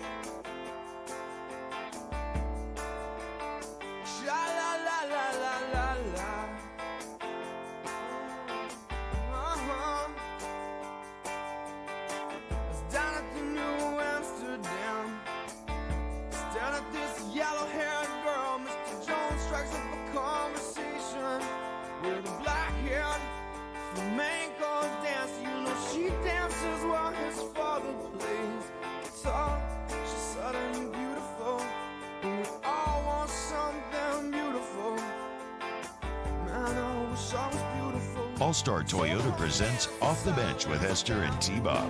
ESPN Baton Rouge, New Orleans, Alexandria, and 1130 The Tiger. Yo, what's happening, y'all? Welcome back to OTB. It is our pleasure to check in with our original gambling degenerate. Before gambling was ever legalized here in Louisiana, we used to have him on every single week, giving you his pick six. It's our guy, the destroyer, Ben Mintz. What's up, Mincy? What's going on, dude? Oh, man, I'm doing good. I've been, back on the old Southeast run this last couple weeks. And, it's certainly been an interesting couple weeks, to say the least. But, you know how I am, T-Bob. I feel like me and you are good friends. We both kind of live on our own planet and our brains. And it's just all how it's all perspective. And I've got a lot of great things in front of me. And to be honest, I've loved the last 2 weeks. I raged the hell out of Jazz Fest, and I've been in the Carolinas for 12 days and made a run in the World Series of Poker, Cherokee, Maine, and saw some family and went to Charleston. And, now I'm on my way to Birmingham, Alabama. Check out the SEC tourney for a couple days. So it could be worse. Nice, dude. Okay, well then quickly, because we asked this question kind of in hour number one. What is the vibe around Oxford right now? The season ends over the weekend, and from a national championship to now 6-24. What are the boots on the ground saying? Well, the boots on the ground, there were definitely some unhappy fans about it. Like, I'm going high road on it. Like, that national championship was once in a lifetime, and obviously I didn't like this season at all. But Ole Miss's 3 top pitchers were out, and they had to throw a ton of true freshmen. There's still no excuse to ever going 6-24, though. Like, yeah, you could step back and go 12-18 in the SEC or whatever, and you get it. But, so to only win 6 games is bad. But having said all that, they just won the national title, and, they're going to have 2 or 3 more really bad years like that before you hear a word out of me. Does misery love company? Mississippi State misses out of the SEC tournament for the 2nd year in a row. Does that help in any way, Mintz? Well, it would help some, except for Ole Miss blew that series in Starkville that they should have won, and so that kind of made that not feel good. I'm kind of just mentally writing off this whole Ole Miss season, and you know what it really shows though is it's like a testament to when you see Arkansas win the co-SEC title, the consistency that some of these programs have year after year. Yeah, I feel like after seeing what's happened to Ole Miss State the last couple of years, I'm not saying anyone can win a national title. I mean, obviously that's a huge thing, and Arkansas's never even done it. But I feel like, baseball postseason, it's about getting hot at the right time. It's almost more of a hard thing to be, consistently at the top of the SEC year in, year out than to get, super hot in Omaha one time, if that makes sense. That's kind of what Todd Walker was talking about with Arkansas the other day. Because, look, they've dealt with all the injuries, too, that, LSU and others have, and they don't have a roster on paper that looks like it's as good as the others, and yet you look up and here they are, co-champs. Once again, Van Horn's a legend. Wait, so Mintz, before we get into some of your summer plans, what's going on in Hoover? Where are you going over to for the SEC tournament? Man, I'm just going. I'm popping up there. I'm going to be there tomorrow and Wednesday for a couple days. I've got a few Monroe friends that always tailgate and do a big, kind of yearly trip. So I'm going to hang out with them and go see some of our old friends. I know LSU is, as of right now, scheduled to be the Wednesday morning game. I think there could be some weather tomorrow that could kind of mess with some of the scheduling. Always. Yeah, always, exactly. But I'm definitely trying to make that first LSU game. And, I'm just going to look forward to just being there and probably fire a few games. And but kind of, I'm not staying long-term or anything. I'm just passing through it Tuesday and Wednesday. And, it'll be good. To make an appearance, let everybody know the King of the South's not dead, All right, Mincy. So if Ole Miss is not there in Hoover, are we going to choose a squad to root for? Are we just hoping for good baseball? Are we hoping that the game? We're going to bet on the games, and we're going to bet on the games, and then just cheer for it. But I'm not going to sit here and say, I haven't decided if I'm making Omaha or not this year.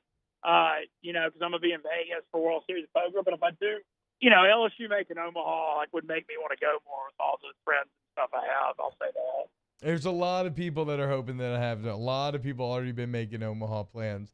So help me out, man. What's your summer plans? And, man, I know the Destroyer is coming back. You doing some work with World Series of Poker? What's going on all summer? Yeah, so here's what's going on. What I can say on the air. Look, obviously, everybody that's been following the story knows, unfortunate deal. I made a huge mistake. I paid a crazy consequence for it. It was an honest mistake. I'm an idiot. T-Bob, as you said, a straight Ron Burgundy did. But the good thing is that the public backlash is non-existent at all. Because everybody knows my character. I feel like everybody saw me, run that 10K and raise $50,000 for families fighting child cancer literally the week before. And anybody that knows me knows, like, I'm not, I make idiotic mistakes, but, like, I'm the last person that's malicious you're ever going to meet. Yeah. And because of that, I think I've gotten a lot of the benefit of the doubt. And so there's not really any public backlash, and I've got a lot of job options going forward. I can't really say what they are, but it looks like I'm going to have a lot of opportunities. So that's something I'm thankful for sure. As far as in the short run, so I took a job with Poker Go, and it's kind of funny because I turn 40 next week. I feel like I'm going to summer camp. Like I have a summer camp job, like I'm in high school or something. So I actually am going to fly out to Vegas on Friday, June 2nd. And Poker Go, what it is they do, like, if you want to watch the World Series of Poker coverage and final tables and stuff, they cover all that. So I'm going to be doing, like, commentary for final tables and reporting and, like, podcasts and poker content. But it's a sweet gig because, like, I get a free room in Vegas all summer, but, I get to fire the World Series of Poker, like, the whole thing. And Poker Go's just like, hey, we want you to play. Just work for us when you're not playing. And so I have investors and backers. I have investors and backers that put me in, like, $1,500 buy-ins down and a $10,000 main event. So I'm going to get to fire a ton like the old days, and I get to get paid to do something I enjoy. I mean, we should all be so lucky. And, looking at the big picture of it, it's a perfect bridge job till the next thing. Whatever the next thing I do is got to be really calculated here. I mean, this is a big decision. Yeah, go ahead. No. Go ahead. Finish your thought. Well, I was just saying that, like, this will keep me into late July, and I'm looking to take some before football season. That's basically what I'm thinking. So when you're playing poker then to win and to make some money like that, like, how are you playing a lot over the table? Are you practicing a lot on the computer? Like, how much poker are you actually playing at that point? So what I'm going to do, I hadn't been playing much online, but I have been playing live a decent bit this year. I mean, I've been playing in Harrah's a good bit in New Orleans. I just, like, couldn't talk about it because I was working for another gambling company, but now I can. No, I've actually been playing a lot, 3 or 4 times a week in New Orleans. I made a good run, Pete. I got 78 out of 1,200 in the World Series Cherokee in North Carolina. Hell yes, dude. I won like $4,000 last week. Let's So go. I'm feeling pretty good about my game. But the big thing in the summer is I'm getting to work with Sean Deeb, who's top 5 in the world. And he's like the World Series Poker Player of the Year before. But we're doing content together where he's got $1 million weight loss bet. And so I'm going to work out with him and motivate him. And I get to talk poker. He's going to work with me on my poker game, which is going to help a ton. Wow. They're top 5 in the world. So, I mean, a lot of opportunities available for me. And then the thing is, like, I feel better about this main event because I'm going to be out in Vegas. I'm going to be playing all summer, and my game ought to be sharp for the main, whereas the last couple of years I've just, like, showed up right before it, playing 3 times a year. I mean, that's probably not the best recipe for success at the highest level, Mintzy, a lot of people are asking if you're going to run into the Whistler again this year. Yeah, I don't know. I'm going to be in Hoover. I mean, Vandy, I think, is the super late night game on Wednesday. Yeah. Hopefully the rain doesn't get it, because if it does, I feel like there's still a battle to be fought there. Oh, man. I mean, I gotta. What do you got to do? This media deal. It's like stay relevant at all costs. It's gonna hit, dude. Mitch, dude, that sounds awesome, man. Have fun in Hoover. Looking forward to the poker content. The Destroyer is officially back. Thank you so much for coming on, man. Enjoy. Travel safe. Thank you for having me. All right, Mintzy. All right, bro. Take it easy. And now you can follow him at Destroyer Mintzy. Back to his poker roots. That's probably sports is obviously a love for Mintzy, but I feel like the poker portion's like his true passion. Yeah, I mean, it's been his like full job at multiple times. It's pretty wild to think too of suddenly getting to like train with a top 5 guy in the entire world of whatever you're into like that. All right, we need to go to break. We've gone very long there. More OTB closing hour 2 next. Off the Bench with Hester and T-Bob. Go to Riverlands Insurance, 225-206-1517, 225-206-1517. Look, Thomas and Megan email. That's Thomas' email cell phone number that I'm giving you right there. And Thomas and Megan email, you call that number. It's a father-daughter combo. They're going to work for you. They're going to shop around, and they are going to find you the best insurance policy possible. And I'm talking about from a coverage standpoint, but also from a price standpoint, right? Save hundreds of dollars and get the coverage that you deserve with Riverlands Insurance. 225-206-1517 is that number again. And the most important thing to remember, well, actually a couple things. One is you can call anytime. A lot of people actually call while we're doing this read, and they've been very fortunate because they've called while we're doing this read. But you can call anytime and anywhere in the state of Louisiana. Thomas can help you. So no matter where you're at, call today, 225-206-1517. Our listeners fire off their opinions on the jimsfirearms.net hotline at 499-1045. Keep listening for your next chance to shoot us your thoughts with the jimsfirearms.net hotline on 1045 ESPN Baton Rouge. Turn my music high, high, high, high, yeah. You don't know what you're doing. Sure I do. I'm from the streets where the hood can swallow on me. Bullets will follow on me. There's so much that you could run the slalom. The cops comb this top to bottom. They say that we are prone to violence, but it's home sweet home. With personalities clashing, chrome meets chrome. Prices up and down like this Wall Street. When is a taco more than just a taco? When it's Government Taco. Voted best tacos 3 years in a row by 225 Magazine, Government Taco puts the most delicious spin on tacos the capital area has ever seen. With creative combinations like the Magna Carrot, the Filibuster, or the Steak of the Union. Plus perfect tortilla chips paired with the best salsa and queso you've ever had. And happy hour every day from 3 to 6 p.m. and all day on Thursday. Government Taco, 5621 Government Street. Bayou Chrysler Dodge Jeep Ram has $20,000 off new 22 Ram 1500 SCA trucks and incredible deals on all remaining 2022 inventory, all with Bayou's 1 million mile warranty. The crew at Bayou Automotive is going to do right by you. Gulf Coast Office Products is a nationally recognized Savin office equipment dealer based right here in Louisiana. Over 100 employees strong, Gulf Coast has the boots on the ground to support all vertical markets, from education, engineering, legal, and finance. With the latest in office technology, from desktop to production segment units, Gulf Coast and Savin have the perfect fit for you. Call 225-756-2644. That's 756-2644 for Gulf Coast Office Products. I've been doing business with Luba for 25 years. They're dependable, trustworthy. It's just the attention to detail with our clients. Our folks have years and years of experience. They're highly trained professionals, but many companies have that asset.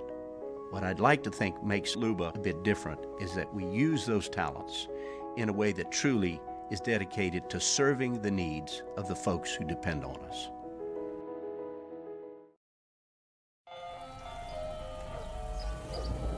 Hey there, little buddy. What's the matter? What's the matter? My windows, siding, and my door. That's what's the matter. Relief Windows can fix all of that. I got you. Pop, pop. What's up? Oh my gosh, look! Curb appeal. That's a good-looking neighborhood. ReliefWindows.com.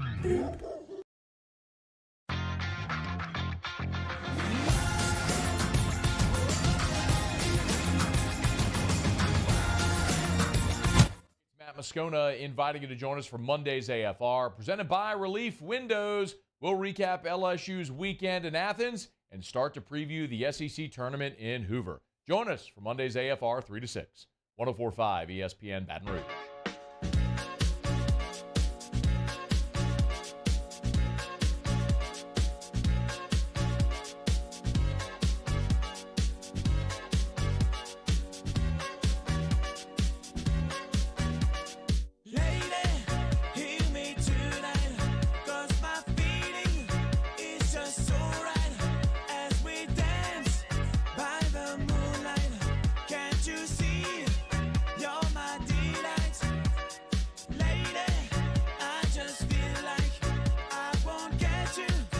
All-Star Toyota presents Off the Bench with Hester and T-Bob. ESPN Baton Rouge, New Orleans, Alexandria, and 1130 The Tiger. Oh, oof, boy. I've been sat in like a hard chair, kind of sitting up like this long all weekend. Feeling a little sore, boys. A little bit. I feel good in my house this weekend, though. So I was chilling with the AC. You know, I took control of my comfort zone. Again, Accutemp Baton Rouge, come do a little checkup, make sure we're all good to go. No major problems coming up during summer. Look, the bottom line for all your AC heating and electrical needs, you want to go to Accutemp, AccuTempBR.com. Accutemp Baton Rouge, they're the absolute best. Go look at the online reviews. You don't believe me? Ask about the Star Club membership as well. If you get that new AC install right now, you get $500 off. But again, go look at the reviews and understand there's just no one better. Accutemp BR, Accutemp Baton Rouge. Coming up next hour, a couple college football stories kind of percolating there, and obviously we've got spread lines for their guy Devin Snow. But Jake, it looks like Kevin Warren may have, and details are still kind of hazy on this, but you know that Big Ten deal that he was being celebrated for, that was, just a home run, multi-billion, like beat the SEC, TV deal, all this stuff. It looks like maybe that wasn't actually as nailed down as he would have led you to believe. And now it looks like he kind of said I did it, and then pieced out, and now people are realizing maybe he didn't do it. Which is fascinating, because how much of that maybe led to him being the president of an NFL team. Maybe it didn't, but maybe it did. Yeah. Because, oh man, look what this guy. But I think if this was any conference that wasn't the Big Ten or the SEC, I'd be like, oh man, can they still actually get that? Right now, the Big Ten, SEC giants, I have faith that it's, everything gets worked out there. But that is wild to be no, we're good. It's kind of like the alliance, handshake agreements. You might want to bring a pen next time. Yeah. So we'll get into some of the details there. And then interestingly, though, if you look at we also have a tweet from Brett McMurphy talking about the total amount distributed by each Power 5 conference per school in the 21-22 fiscal year. So very recently here. And the Big Ten does take it home, man. $58.8 million to each school for the Big Ten, $49.9 for the SEC, $42 for the Big 12, $37 ACC, $37 Pac-12. So you're seeing, that's record years, by the way, for the ACC and Pac-12, and still at the bottom. Wow. Yeah. So it gives you an idea of why those conferences feel weaker. There's just literally less money in the ecosystem, significantly less money. So of course, that's what happens. Hour 2 in the books. Hour 3 coming up next here on OTB. Off the Bench with Hester and T-Bob. $0 over MSRP at Corval Toyota in Opelousas. That's right. Don't pay over MSRP. There's no markups, no games. So come on down to Happy Town. That's Corval Toyota in Opelousas, Happy Town, USA.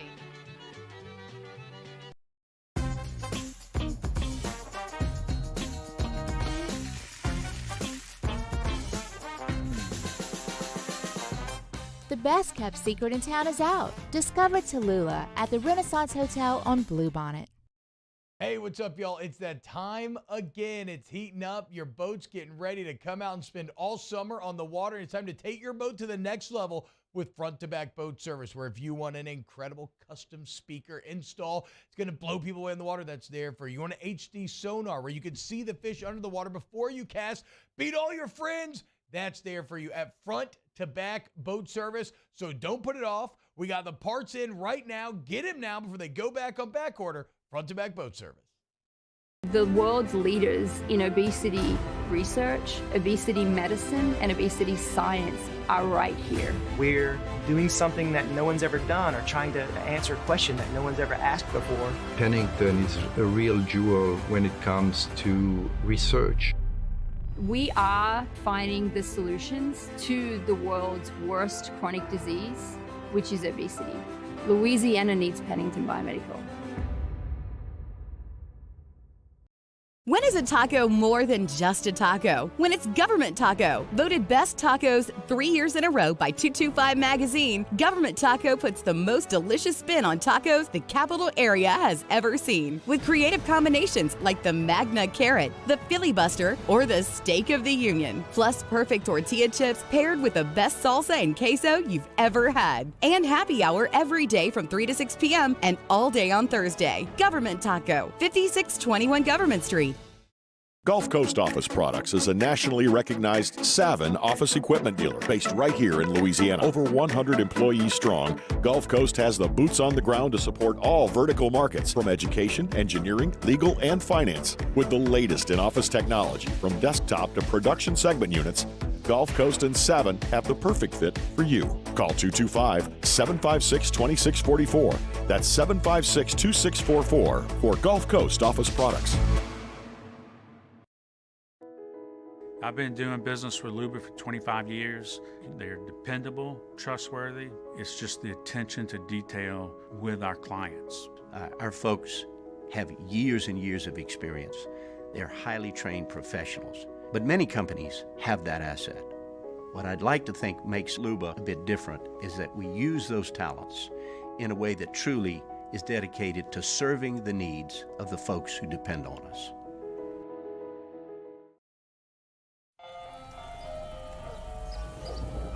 Hey there, little buddy.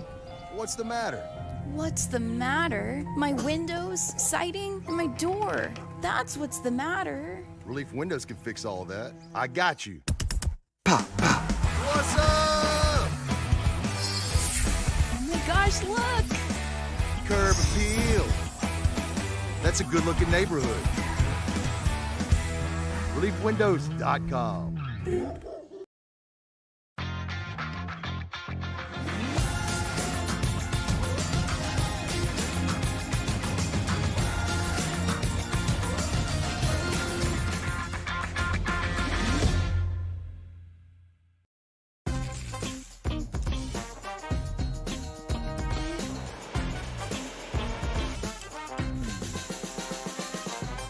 The best kept secret in town is out. Discover Tallulah at the Renaissance Hotel on Bluebonnet.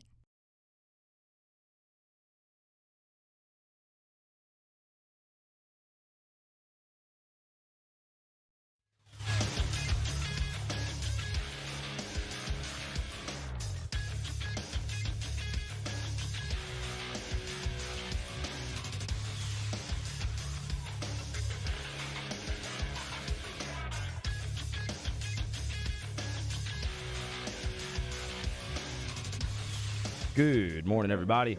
It is 9 a.m. on Monday, May 22nd. Today in Baton Rouge, expect cloudy skies with a high of 87.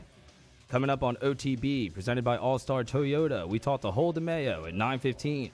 You can follow today's show on Twitter, Instagram, and TikTok at OTB_ESPN, or catch us on YouTube at the 104.5 ESPN channel and subscribe for daily content. OTB OT, live from the Mercedes-Benz Baton Rouge studio, starts now.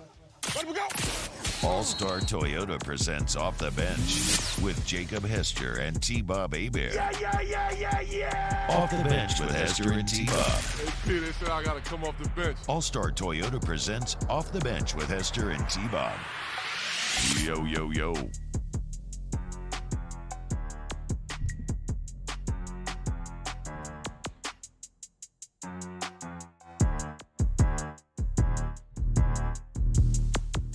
Yo, what's going on, yo? Welcome back to OTB. T-Bob, Jake, Mario, Taylor, hanging out with you today. Do have some breaking NBA news that maybe only I care about. I don't know. Maybe not. Carmelo Anthony has announced he's officially retiring after 19 seasons in the NBA. Happened about 15 minutes ago. So Melo has officially retired. I know he wasn't playing this year, so a lot of people are like, wasn't he already retired? But you still have to officially do it, and it leaves no doubt, because a lot of people are like, will Melo sign the middle portion of the season, help a playoff team? So Melo had a hell of a run. Yeah. Hell of a run. Obviously at Syracuse, winning a national championship there in his 1 year, but then in the NBA, obviously a lot of individual success more than team success, but still had a hell of a run. Yeah, He'll be a Hall of Famer. Melo always has the gold medals, though.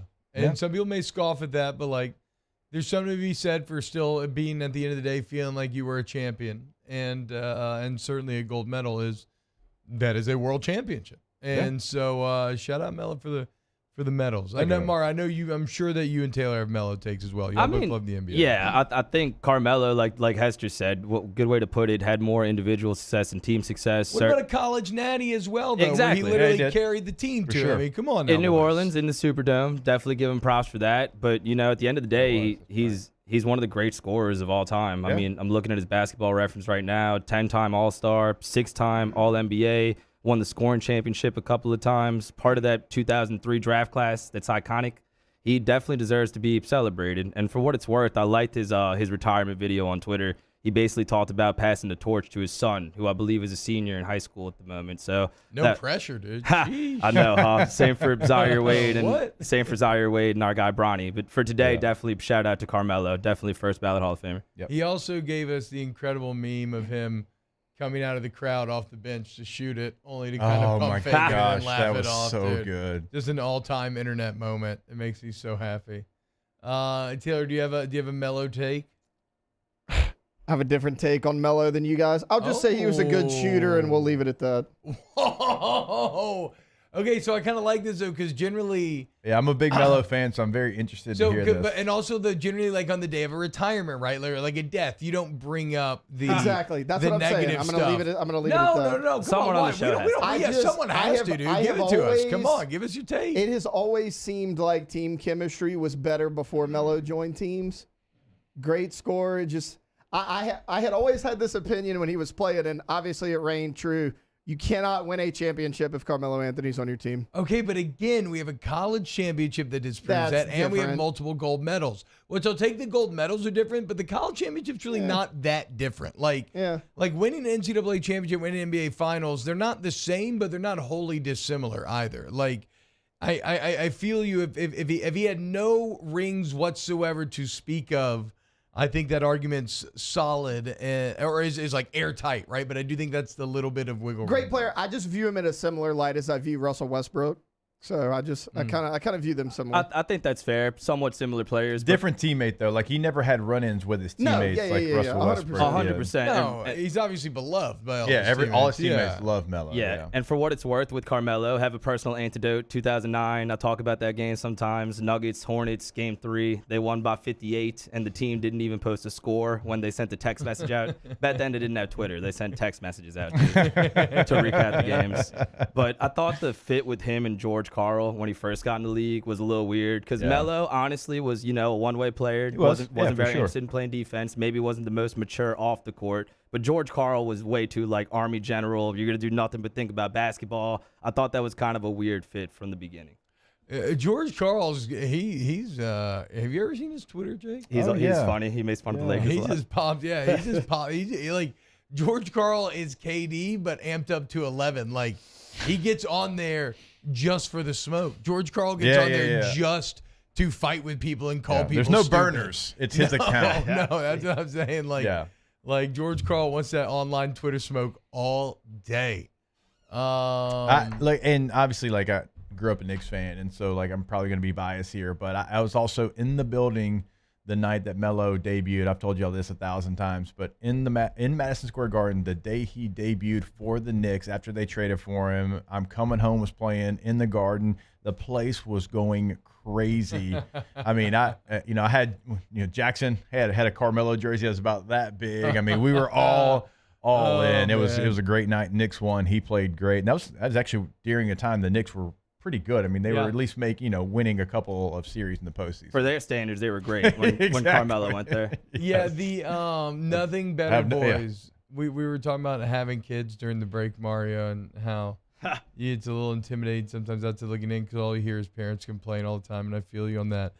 But then there's nothing better than buying a little baby jersey of whatever player you're most obsessed with and putting it on your child. It's one of the great all-time feelings. I'll never forget me and Alice back then having our matching AD jerseys on, watching the Pelicans go on 7 and 8 game win streaks. It just feels incredible. They look so cute in their little jerseys. Shout out Melo. 19 years. Okay, so look, I know I teased the Big Ten story with Kevin Warren and the deal. It's a pretty deep hole here, right? Basically, he just left a lot of things kind of in a handshake sort of way where, I don't even want to get into all of it right now because I don't think I can do it justice. I think maybe we even save for tomorrow if we think that it's still relevant at that point. But just know that there's about $100 million in flux right now, Jake, right? This is supposed to be $1 billion a year deal.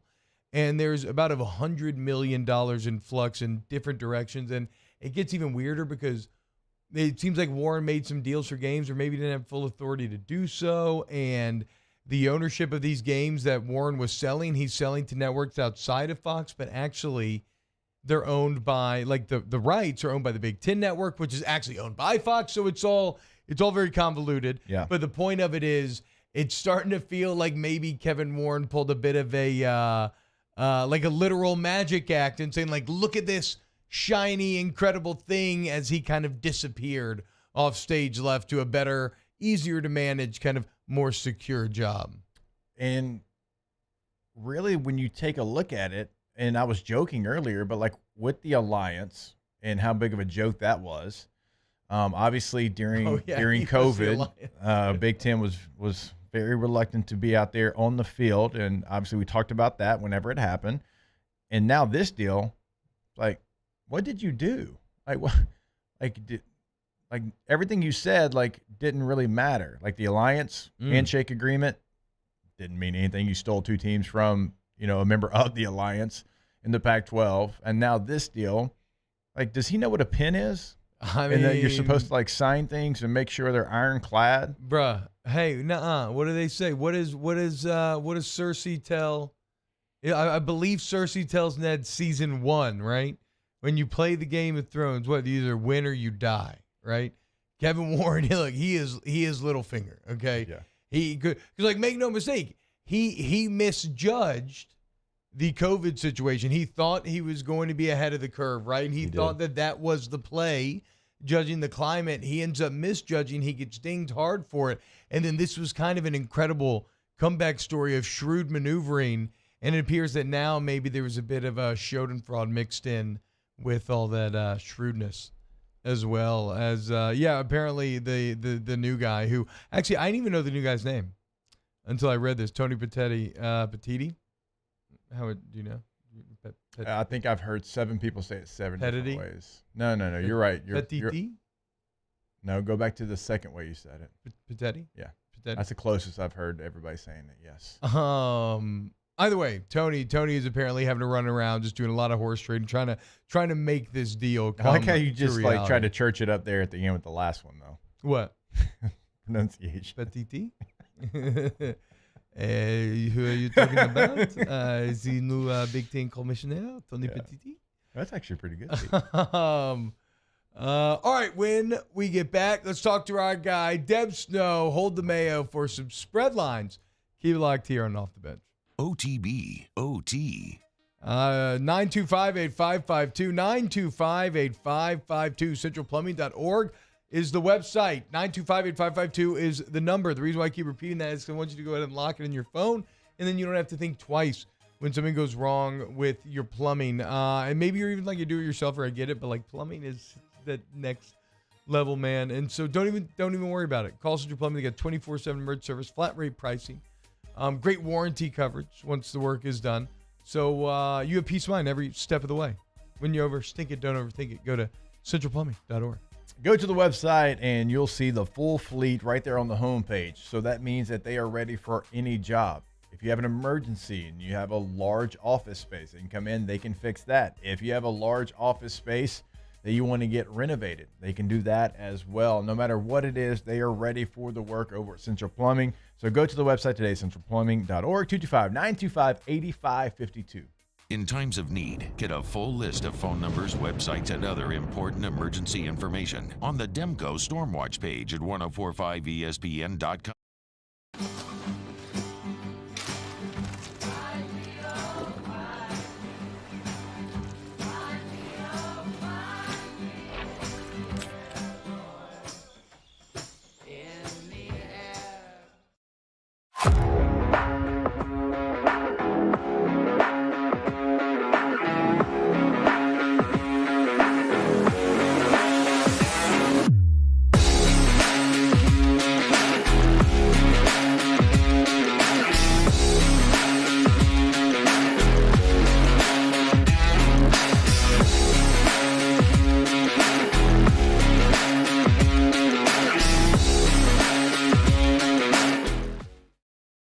What's up, y'all? It's that time again. It's heating up. Your boat's getting ready to come out and spend all summer on the water. It's time to take your boat to the next level. with front-to-back boat service, where if you want an incredible custom speaker install, it's going to blow people away in the water, that's there for you. You want an HD sonar where you can see the fish under the water before you cast, beat all your friends, that's there for you at front-to-back boat service. So don't put it off. We got the parts in right now. Get them now before they go back on back order. Front-to-back boat service.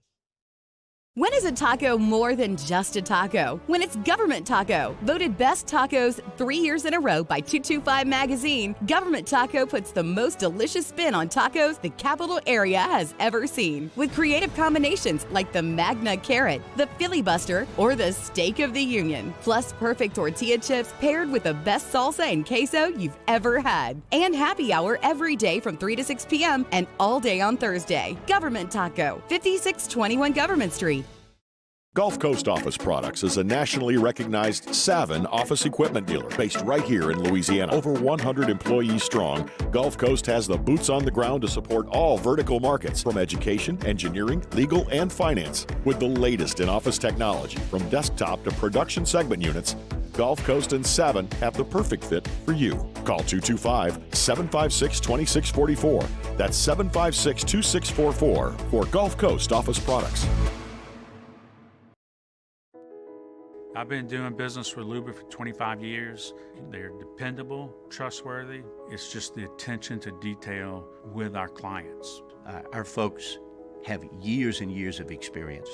They're highly trained professionals, but many companies have that asset. What I'd like to think makes Luba a bit different is that we use those talents in a way that truly is dedicated to serving the needs of the folks who depend on us. Electricity is all around us, and our families depend on it. Every day is sparked by the power of a cold drink or a warm meal.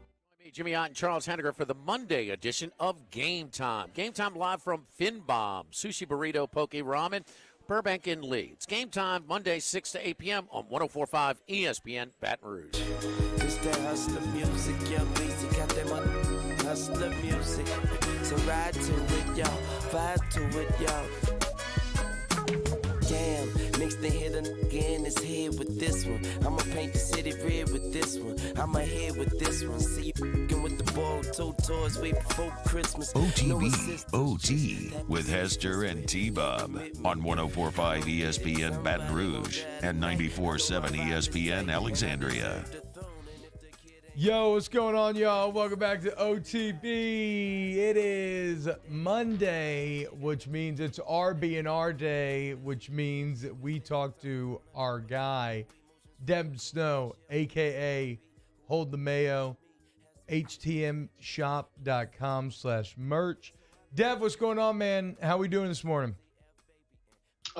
We're doing good. What's happening, man? We're back in New Orleans after a historic week for Shreveport, man. Maybe one of the best ever. Yeah, it seems like Deb, I think I'd like to thank you on behalf of all the 318ers for you shedding light on the great 318 last week. It was only right, man. They deserved it. It's been too long. And then sure enough, life's going to life you. So what did you see all week? Dude, all week long, that's all I saw was, hey, this guy's from Shreveport. Robert Williams for the Celtics. Yeah. He's from Shreveport. They had a girl in the UFC that was fighting. She got the crap beat out of her, but she was from Shreveport, and it was just one of the biggest weeks for Shreveport ever, dude. Yeah, it really was. Big week. Big week for the Port City. It was awesome. It was awesome. Dev continues to put it on for the entire state of Louisiana. Dev, the Platality shirt looks incredible. Are they already sold out, though? Yeah, those are sold out.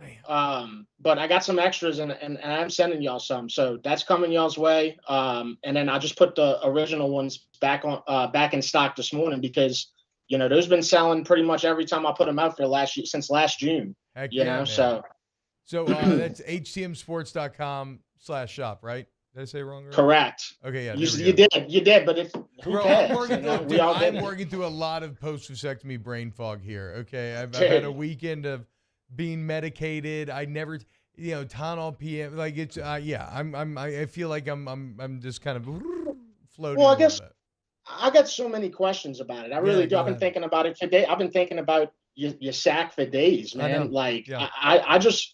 Like, what do you do after that surgery? Like, you know how you go get your wisdom teeth taken out, and it's like, dude, it's like, hey, drink a smoothie.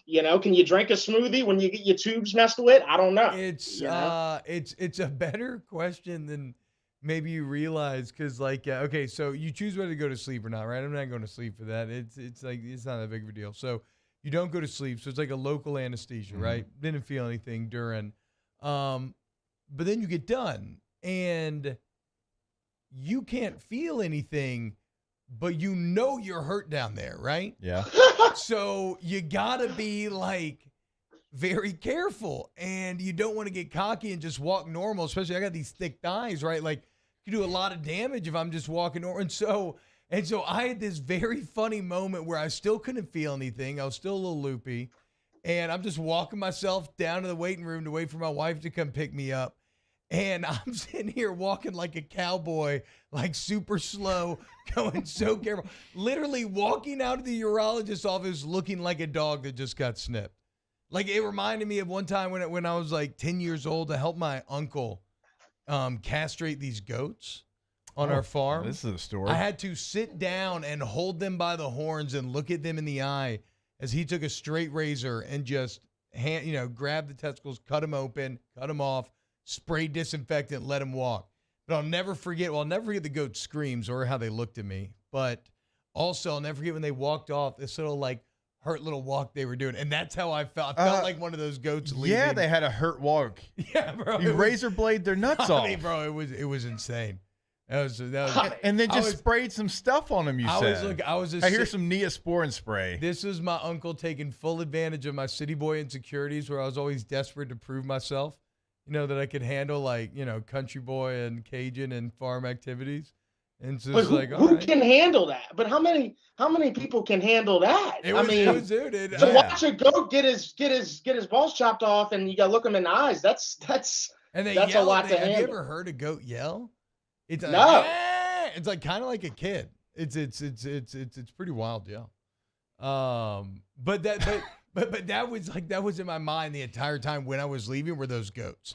Even though I had it way better because I couldn't feel a thing and it was fine. Yeah. And you didn't get just some Neosporin sprayed on your down there and you were asleep and no razor blade and No, it was to me the goat things. I'm sorry, go ahead, Deb. I'm sorry, man. The goat things sounds more traumatizing than the procedure that you just did. To be fair, and why were you doing that to the goats? Don't you want more goats if you have some goats? He was only letting one male keep the only one male got to keep the nuts or something. I don't know, dude. I don't know how to breed livestock. Okay, that ain't on. Was this in cutoff? I'm depth already here. Yes, it was in cutoff. Yeah. Of course, literally. Yeah, that's what I'm saying. Because cut off. Because they snipped and that was my first people that are famous that get snipped. I put majority of cutoff because everybody, including the animals, gets snipped and cut off. It's crazy, man. I guess it's just everybody's sexual like that, man. Yeah, it's not very fertile. Wait, so are there what other famous people got snipped? Oh man, the list is fantastic. You didn't look up this list before your procedure? No, I've never thought about it. Oh, dude, I would have been because I want to feel like, I'm not the only one going down. Yeah. You know what I'm saying? Yeah. First on the list, and I know Jacob knows this gentleman very well. Antonio Cromartie is on the list. Thank God. Hold on. Did he actually though? Because isn't he notorious for? I think he got the procedure and still got his wife pregnant. If I'm not mistaken, I think he got the procedure and he's in that 0.001%. Oh, I think I did hear that actually. Yeah. He went against science with it. Well, that's kind of what Antonio's been known as for a while. Hey, he had to make it, man. He played in the NFL for a long time. Got it done. Elton John's on there. So, dude. Elton had to snip the old Rocket Man. Wait, why? Wait, what? You said why? No, you said why? Mario, are you talking? Who is somebody saying why? Taylor Mario said why. The mics cannot be on, and Hold the Mayo can still hear us sometimes. Oh, yeah. I mean, why? Because he's Elton John. I mean, even Elton John can get a a tail. It's just that's how it works. You don't know what Elton John's getting up to. Elton John can be getting up to a lot of different stuff. Taylor, it might just be better in the end. A quick Google search also reveals that Ozzy Osbourne, Jay Cutler, and Steve-O are also part of that list. Why don't you take my whole list, Mario? I mean, yeah. Those were the first 3 names, bro. I'm sorry. I thought y'all were running out of names based on silence. Mayo had a list ready to go. No, I always got a list, bro. I always got a list. The lead singer from Florida Georgia Line, he had to get snipped. I mean, I'm sure after, what was that song called? Roll the Windows Down by Florida Georgia Line. That song. Oh my God, I do not. I don't like that song, but I guess I kind of appreciate it from like it makes me very happy to think about people hearing that song just like deeply, just having like the time of their life listening to Taylor's thinking, that's a banger. Like, hell yeah. No, it's one of those things where it's not necessarily for me, but I can definitely see how, I can appreciate it if it is for you, that you'd be like, it's like one of those things you really love. So hell yeah. Dude, like everybody in the chat snipped. Looks like Champ snipped. Daniel Basham snipped. I mean, dude, so you're definitely not alone. Yeah, you're not alone at all. I'm just trying to raise awareness, dude. It's okay if that's the decision that you want to make. I'll never be on that list, but cheers to you fellas. JK going on that list, guaranteed. Phillip Rivers isn't going on that list either. It's just some people are just. That's my mentor. Why would I go on the list? Yeah, they were actually talking about it this weekend. They were like, there's no doubt. Wait, okay. So Mayo, you may not believe this, but actually the timing of this makes sense because I think we talked about this before. I had no idea that you were going to have Josh Johnson team log on today's spread lines, and here we already dove in to the insanity of Josh Johnson's career. Yeah, I counted 22 total teams, not like just NFL, but 22 total teams. I mean, XFL. Whoever the Sacramento Mountain Cats are, is that still a thing? No, that's like UFL. Okay, I don't. Where they even play that at? They play that in like Dubai or something. Where's that at? That was a league that lasted like a year, maybe a year and a half. I remember trying to watch a UFL game. I think Mettenberger was on a UFL team, maybe. No, he was playing at LSU during then. I remember the biggest player I remember was Simeon Rice. At the very end of his career, played on a UFL team. What? What a dog! Why was Simeon Rice still playing football? Isn't Simeon Rice like a Hall of Famer? Yeah, look, some guys just like that's what they love. Like they can't not play football. It's like James Harrison would still be playing. I'm surprised that he's not still playing football. Dude, to be honest, what's crazy about that Bucs defense in that Super Bowl year is like. So many dogs. I mean, Simeon Rice, Warren Sapp, Derek Brooks, all these guys. But guess who won the Super Bowl? Guess who won the Super Bowl MVP? Does anybody remember? Yes. Does anybody remember? Was it Dexter Jackson? Dexter Jackson, yeah. Let's go, baby. That was crazy. Big sports move by us. Yeah, look at us. That's like two white kids being like, I like Mike Allstott. That's basically the only reason why we both knew that Bucs team so intimately, because I got to play fullback sometimes. So Mike Allstott was like my hero. Dev. Yes, Simeon Rice played for the New York Sentinels. Damn. Shout out. Yeah, I'd have been picking his brain if I was on that D line for sure, dude. I wonder if anybody. Hey, Dev. So, are you back on Skyrim? Am I reading this correctly here? Yeah, I'm back on Skyrim. What a beautiful game. They remastered it a few years back, and it's been sitting in my games for a while. And I hit A on it, and man, what a decision, because it's just one of those games, man. It's like I'm 3 o'clock, 4 o'clock comes around. I'm like, dude, I gotta get on it. You know what I'm saying? I don't think there's a better. I mean, GTA is close, but Skyrim is probably top 3 greatest games ever created, man. It's so much fun, and it's so old. That's the best part about it. I know, dude. Look, as someone who is once again addicted to World of Warcraft for I think the 3rd time in my life now, and specifically the 2004 version of WoW, I get it, man. I don't know if it's like a getting older thing, but like I'm almost reaching a point in my gaming career, Jake, where I don't know if I want new things. I'm feeling very tired. I know gaming's always been about like what's next. I want simplistic better now graphics, in my games. And now I'm just I'm like. That's why I play like retro goal. Yes. It's like 2 buttons. Well, comfort zone games, cornbread games. I've been really looking into why I don't feel the same about like playing games as I did, when I was growing up, or even when I was in college, whatever. And I think there's something when you get older to where your like receptors or whatever you call it. It doesn't like they don't go as fast as they used to. Yes. So you're not as good at playing video games as you once were. It's just the facts. Like if I hop on Call of Duty right now, I'm gonna get smoked, bro. Like it cooks. Just but I mean, like if you look at like the average age of professional gamers, like there is a lot of evidence to support that, where it skews very young. And if you're talking about very like reaction timing games, even though I feel like there's more old heads on Counter-Strike than you would expect, but still, even then, that's young. Like League, Counter-Strike, like a lot of in those games, the old guys fall off. They fall off faster. And then there's some new 16-year-old phenom with lightning quick reflexes who's replacing him. I wanted to ask y'all, what is y'all's thoughts on, because this has really been bothering me, man. And every time I tweet about it, like most people are like, oh, well, he's 40, talking about LeBron, he needs to get a rest. And it's not just LeBron. That's the thing. LeBron kind of started it, in my opinion. But like last night, okay, it is the conference finals, okay? It's not a regular season game. It's not the play-in. It's the conference finals, right? Celtics down 30 points going into the fourth. That's a 12-minute quarter, right? Mm-hmm. You sit your starters the whole 12 minutes. Dude, what happened to by all means necessary? You know what I'm saying? What happened to, 30 points? I mean, dude, we've seen it before. I'm not saying that it's not a monumental deficit. It definitely is, but we've seen it before. It's happened before. And why in the conference finals, like, would you sit your starters for 12 minutes? 12 minutes, dude. Like, we're not talking a few minutes. Can't play them a few minutes to see if there's a run that's going to happen or anything.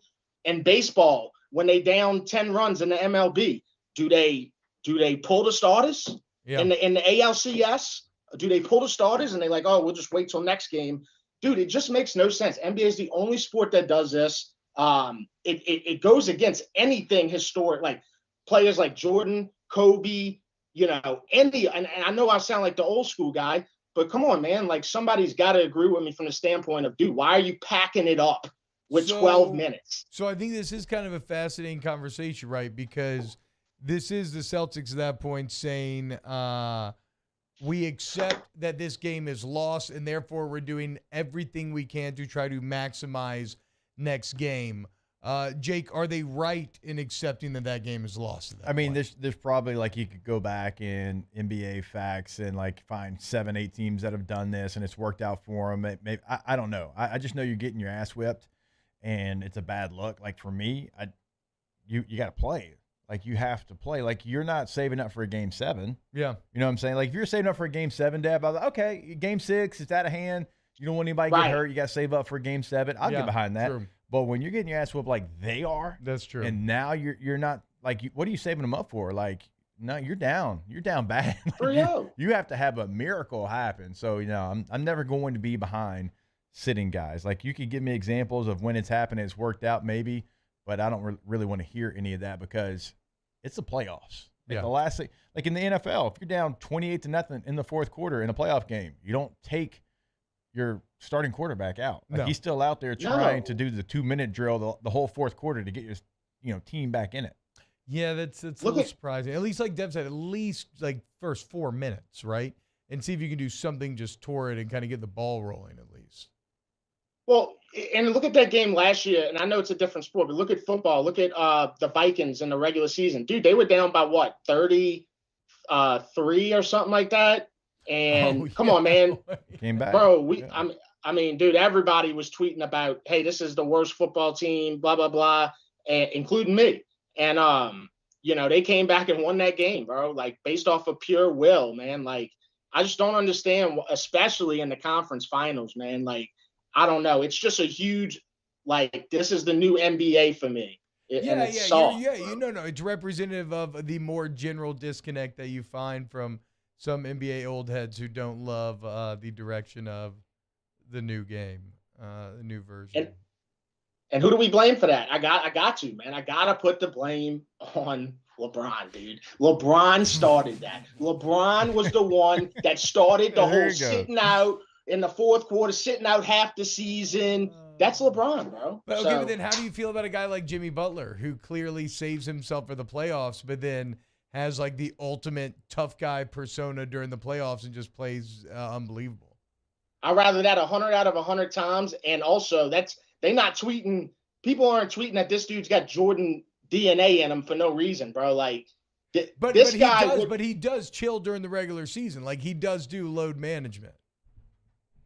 But that's more common. Like, that's more like we can have this conversation. I could be like, okay, rather than the conference finals. Yeah. Sitting everybody for the whole fourth quarter. No, I mean, dude, you might as well at least see if they can hit a jump shot, dude, because Lord knows they couldn't. So you might as well use the whole fourth quarter to get some practice in.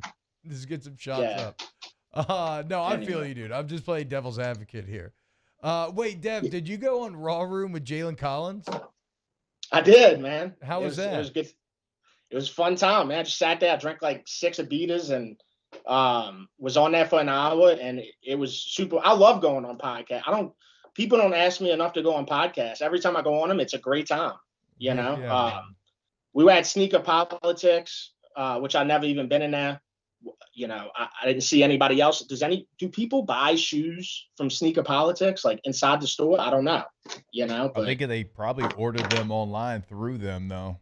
I mean, I know they're kind of big in the sneaker game, but you're right. Like, I guess you just don't typically see people go in. You and I went to a sneaker shop the other day or a couple weeks ago. That we thing were was shocked. popping off in the morning. I They mean, were people were waiting lined up outside for it to open up. So I don't know about Sneaker Politics. I don't know. But I don't know. I don't know. You never see my shoes, really, Dev. I don't. Well, actually, I guess the internet's last thing. Hangout Fest was this past weekend, and I always love. I've been to Hangout Fest twice in my life, and I was young. I was like 21, 22, something like that. Dude, it's crazy, bro. Calvin Harris, this guy Calvin Harris, man, he has made an absolute fortune off of just hippies in the sand. Listening to his music. He has been, dude, Calvin Harris has been at Hangout Fest for like 20 years, dude. Like just every single time. Calvin Harris has been DJing for over 20 years? I'm exaggerating, but I mean his best song came out in 2012, Sweet Nothings, you know, and he's been singing Sweet Nothings at Hangout Fest for 11 years. Okay, man. so now you just reminded me that I'm old, because to me, Calvin Harris, I'm like, what are you talking about? Yeah, that's like, that's like still kind of relatively new, but no, I guess you're right. We're talking over a decade now. Yeah. No, people were still walking in Abercrombie when he was like big, like. Do you feel old if you're Calvin Harris? And you still, because I don't know how that works. Probably. I mean, I know for me, like even interviewing, like, does anybody know what Calvin Harris looks like? Yeah, I Has feel. anybody ever seen Calvin Harris? No, I've never seen Calvin Harris. Could not tell you. He could be in this studio right now. I wouldn't know it was him. Every single. I would think it was a fill-in for Taylor or Mario. Every single DJ in my mind is just the same vaguely European white guy with super styled hair and just like a German accent. No matter where they're from, it's like the AI art. So I think is a just Swedish that person. accent. Yeah, that's you know what? Yeah, sure. You sure Swedish or German? I'll take either. Yeah, okay, exactly. Kind of basically, okay. Calvin Harris is basically what I just described. Just looked him up. You just Googled him. It's so true though, man. It's like that's why you got to give credit to Daft Punk, because they never took their helmet off. Smart. It was always just ageless. Yeah.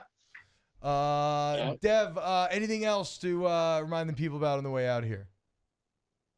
No, to be honest with you, I don't know where I'm going today for RB and All Day. I do know that I got this new thing where I'm picking up a new vehicle from Matt Bowers every Monday now, so I can. Yeah, dude, I hit him up 3 times about this, and he didn't answer. He didn't answer the first 2 times because this idea in my head was like it was bugging me.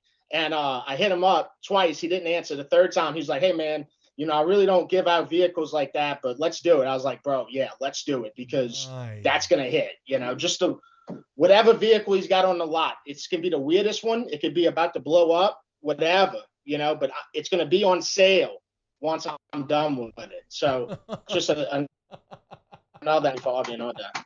Oh, my God. The ultimate RB&R fan's going to buy the official Devin Snow used Ford F-150. Hell yeah, dude. That's awesome, man. Dude. All right, Dev. Well, I'm looking forward to it. You take it easy, brother. All right, y'all take care. Have a good one. Spread lines. Our guy Hold the Mayo. Wow, that's a fantastic job with Bowers there. All right, when we get back, more Off the Bench. OTB, OT. We want to remind you to go to All-Star Toyota Baton Rouge, okay? Because that's who we love here. You want to go to allstartoyotabatonrouge.com and look at the incredible selection they have. Shout out to all the recent college graduates. Well, guess what? They got deals for you. Go on the website and go check them out where you're going to find your next Toyota. And look, here on Off the Bench, we always ask you support those who support us. And All-Star Toyota Baton Rouge been riding with us for a long time. I've been riding in their vehicles for a long time, and I love it. All-Star Toyota of Baton Rouge. Yeah, if you want a different car every week, go to All-Star because you can do it. You can rent a different Toyota because the full fleet is available. So we always say, like everybody in here, the needs are going to be different, but if you need a truck, if you need a sedan, midsize, full-size SUV, like it's all available, per-day rental prices. Check it out for your summer vacation that you've got coming up. You can find all of that on their website with the new vehicles at allstartoyotabatonrouge.com. Our listeners fire off their opinions on the jimsfirearms.net hotline at 499-1045. Keep listening for your next chance to shoot us your thoughts with the jimsfirearms.net hotline on 1045 ESPN Baton Rouge. Hello, Samantha, dear, I hope you're feeling fine. And it won't be long until I'm with you all the time. But until then, I spend my money up right down on my last dime. Come on, in Baton Rouge.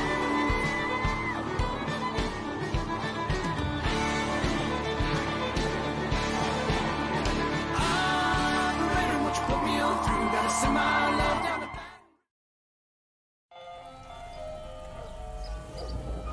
Hey there, little buddy. What's the matter? What's the matter? My windows, siding, and my door. That's what's the matter. Relief Windows can fix all that. I got you. Pop, pop. What's up? Oh my gosh, look! Curb appeal. That's a good-looking neighborhood. ReliefWindows.com. Hey, what's up, y'all? It's that time again. It's heating up. Your boat's getting ready to come out and spend all summer on the water. It's time to take your boat to the next level with front-to-back boat service, where if you want an incredible custom speaker install, it's going to blow people away in the water, that's there for you. You want an HD sonar where you can see the fish under the water before you cast, beat all your friends, that's there for you at front-to-back boat service. So don't put it off. We got the parts in right now. Get them now before they go back on back order. Front-to-back boat service. When is a taco more than just a taco? When it's Government Taco. Voted best tacos 3 years in a row by 225 Magazine, Government Taco puts the most delicious spin on tacos the capital area has ever seen. With creative combinations like the Magna Carrot, the Filibuster, or the Steak of the Union. Plus perfect tortilla chips paired with the best salsa and queso you've ever had. And happy hour every day from 3 to 6 p.m. and all day on Thursday. Government Taco, 5621 Government Street. Gulf Coast Office Products is a nationally recognized Savin office equipment dealer based right here in Louisiana. Over 100 employees strong, Gulf Coast has the boots on the ground to support all vertical markets, from education, engineering, legal, and finance. With the latest in office technology, from desktop to production segment units, Gulf Coast and Savin have the perfect fit for you. Call 225-756-2644. That's 756-2644 for Gulf Coast Office Products. I've been doing business with Luba for 25 years. They're dependable, trustworthy. It's just the attention to detail with our clients. Our folks have years and years of experience. They're highly trained professionals. But many companies have that asset. What I'd like to think makes Luba a bit different is that we use those talents in a way that truly is dedicated. Hennigrove joined me and Jimmy out for our new show, Live at Lunch, starting 11 a.m. on Memorial Day. Can't shake this guy. Live at lunch, 11 to 1. Every whisper, it's the worst. Emptied out by a single word. There is a hollow in me now. So I'll put my faith in something unknown. I'm living on such sweet nothing, but I'm tired of hope with nothing to hold. I'm living on such sweet nothing.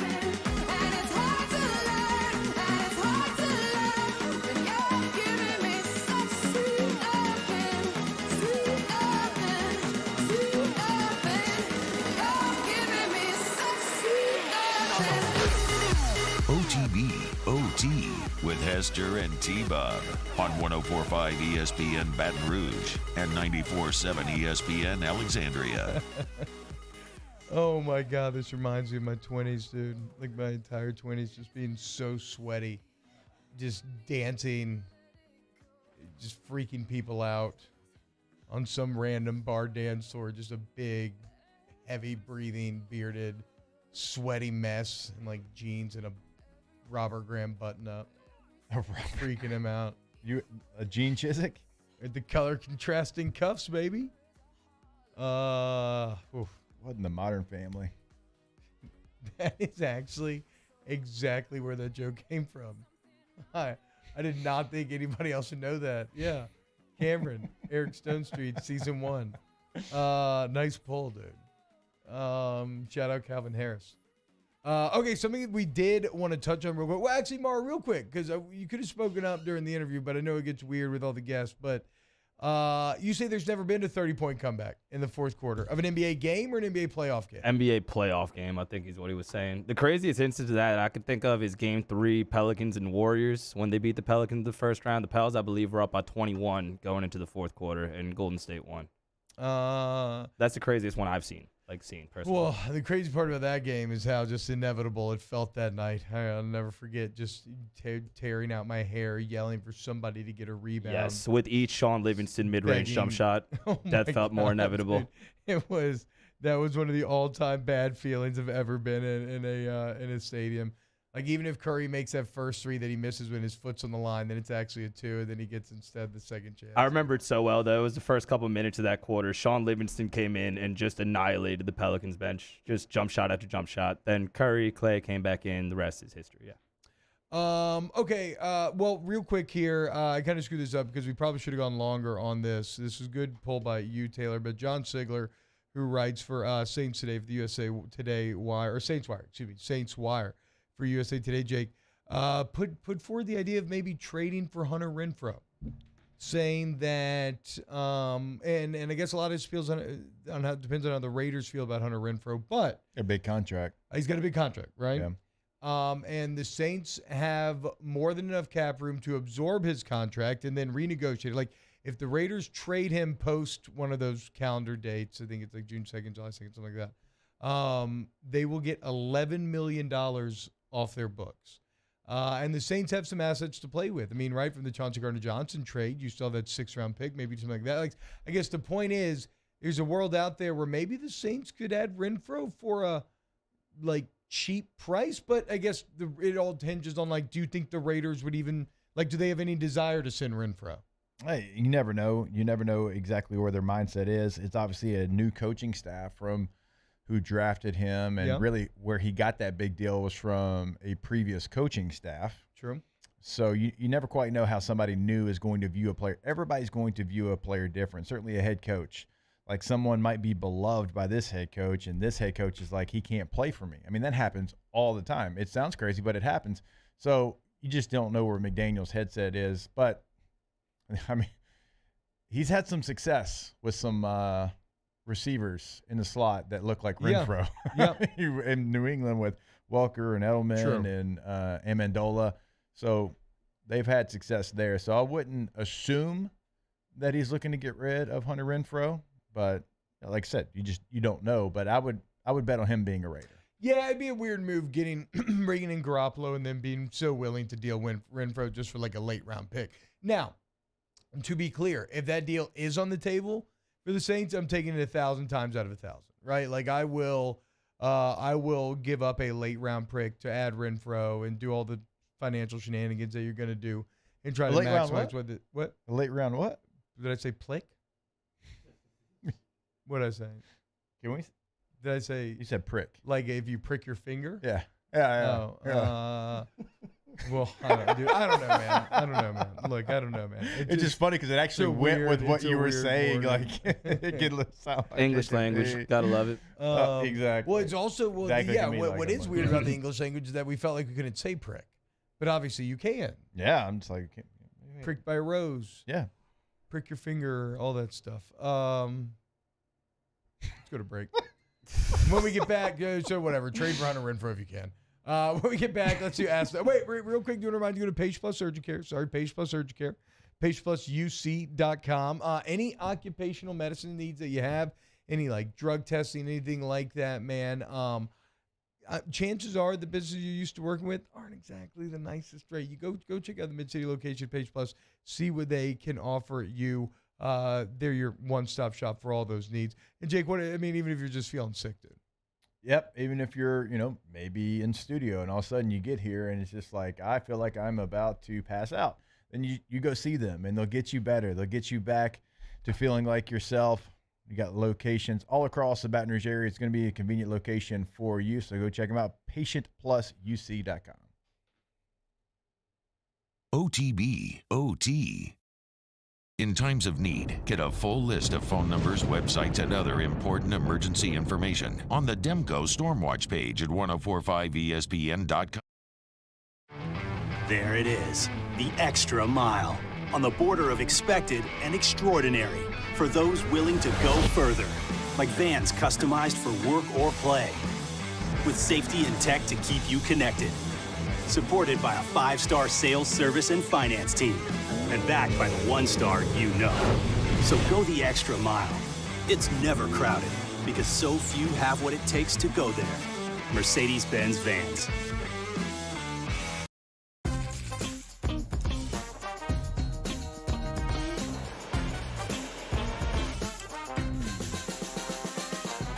The best kept secret in town is out. Discover Tallulah at the Renaissance Hotel on Bluebonnet.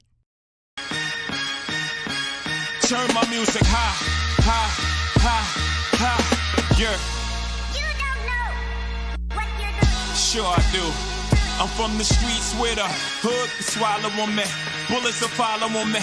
There's so much that you could run the slalom. And cops comb this top to bottom. They say that we are prone to violence, but it's home sweet home. Where personalities clash and chrome meets chrome. Prices up and down like this Wall Street. Hey there, little buddy. What's the matter? What's the matter? My windows, siding, and my door. That's what's the matter. Relief Windows can fix all that. I got you. Pop, pop. What's up?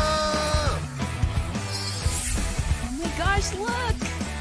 Curb appeal. That's a good-looking neighborhood. ReliefWindows.com. Hey, what's up, y'all? It's that time again. It's heating up. Your boat's getting ready to come out and spend all summer on the water. It's time to take your boat to the next level with front-to-back boat service, where if you want an incredible custom speaker install, it's going to blow people away in the water, that's there for you. You want an HD sonar where you can see the fish under the water before you cast, beat all your friends, that's there for you at front-to-back boat service. So don't put it off. We got the parts in right now. Get them now before they go back on back order. Front-to-back boat service.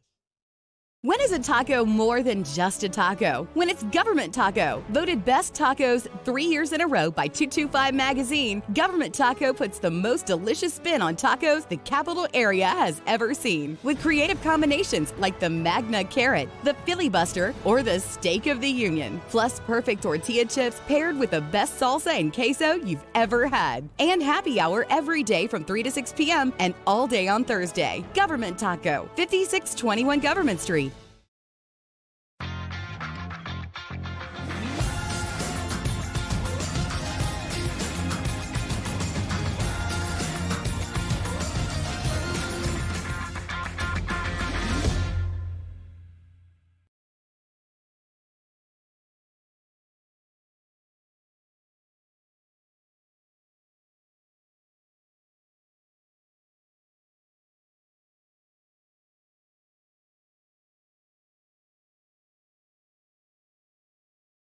In Baton Rouge and be a part of the Wayne Stabler family of restaurants. Come and see us at Stabs Prime on Jefferson Highway. Be sure to tell Chef B hello.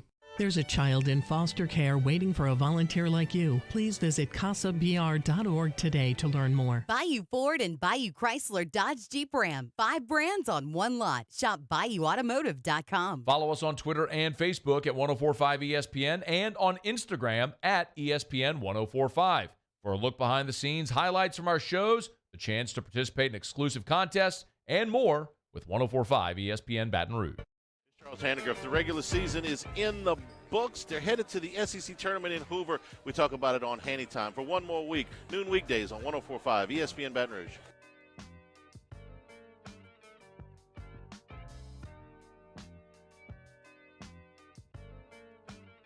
OTB OT with Hester and T-Bob on 104.5 ESPN Baton Rouge and 94.7 ESPN Alexandria. Yo, what's happening, y'all? Welcome back to OTB. My boy Jelly, one of the best Blood Bowl players to know, tweets in.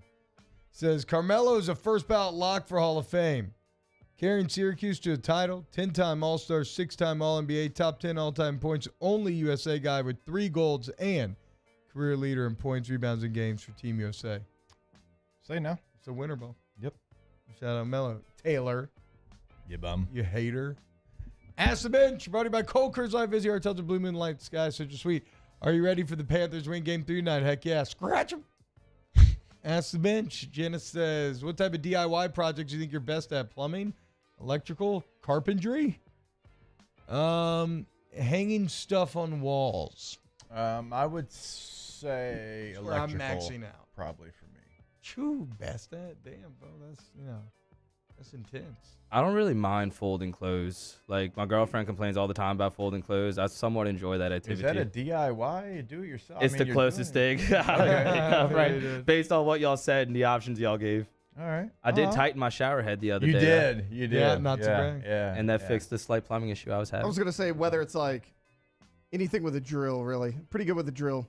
I remember changing my light bulb in my headlight in my car one time. Yeah. And I felt like a NASA scientist. I was just like, I You ever change your oil in your car? No, I never have, No? actually. Have you boys ever changed your Yeah. oil? No. I had an Have you ever 88 changed your Chevy oil? Silverado. I did. Oh, yeah. I've changed my oil before. Yeah. Man, now I need to change my oil just to do it, dude. Ask Vince, what's That feels like a mess for you. I mean, if you don't have like a lift or a ramp. Yeah, because okay, like never you mind. got to get Yeah. under the truck and everything. Yeah. Like you No, don't have I'm a out. lift. I'm out. I don't care. Shut up. I'm already out, dude. What's T-Bob's answer now when someone asks how's it's hanging? Bruised. Ask the Bench, better superpower, flying or bulletproof skin? Flying. Oh, right. Yeah, flying. Although, like, you would ideally maybe want some bulletproof skin if you're flying, because if you're like flying really fast and you hit like a bird or something, that could hurt you pretty bad. See you tomorrow. OTB OT.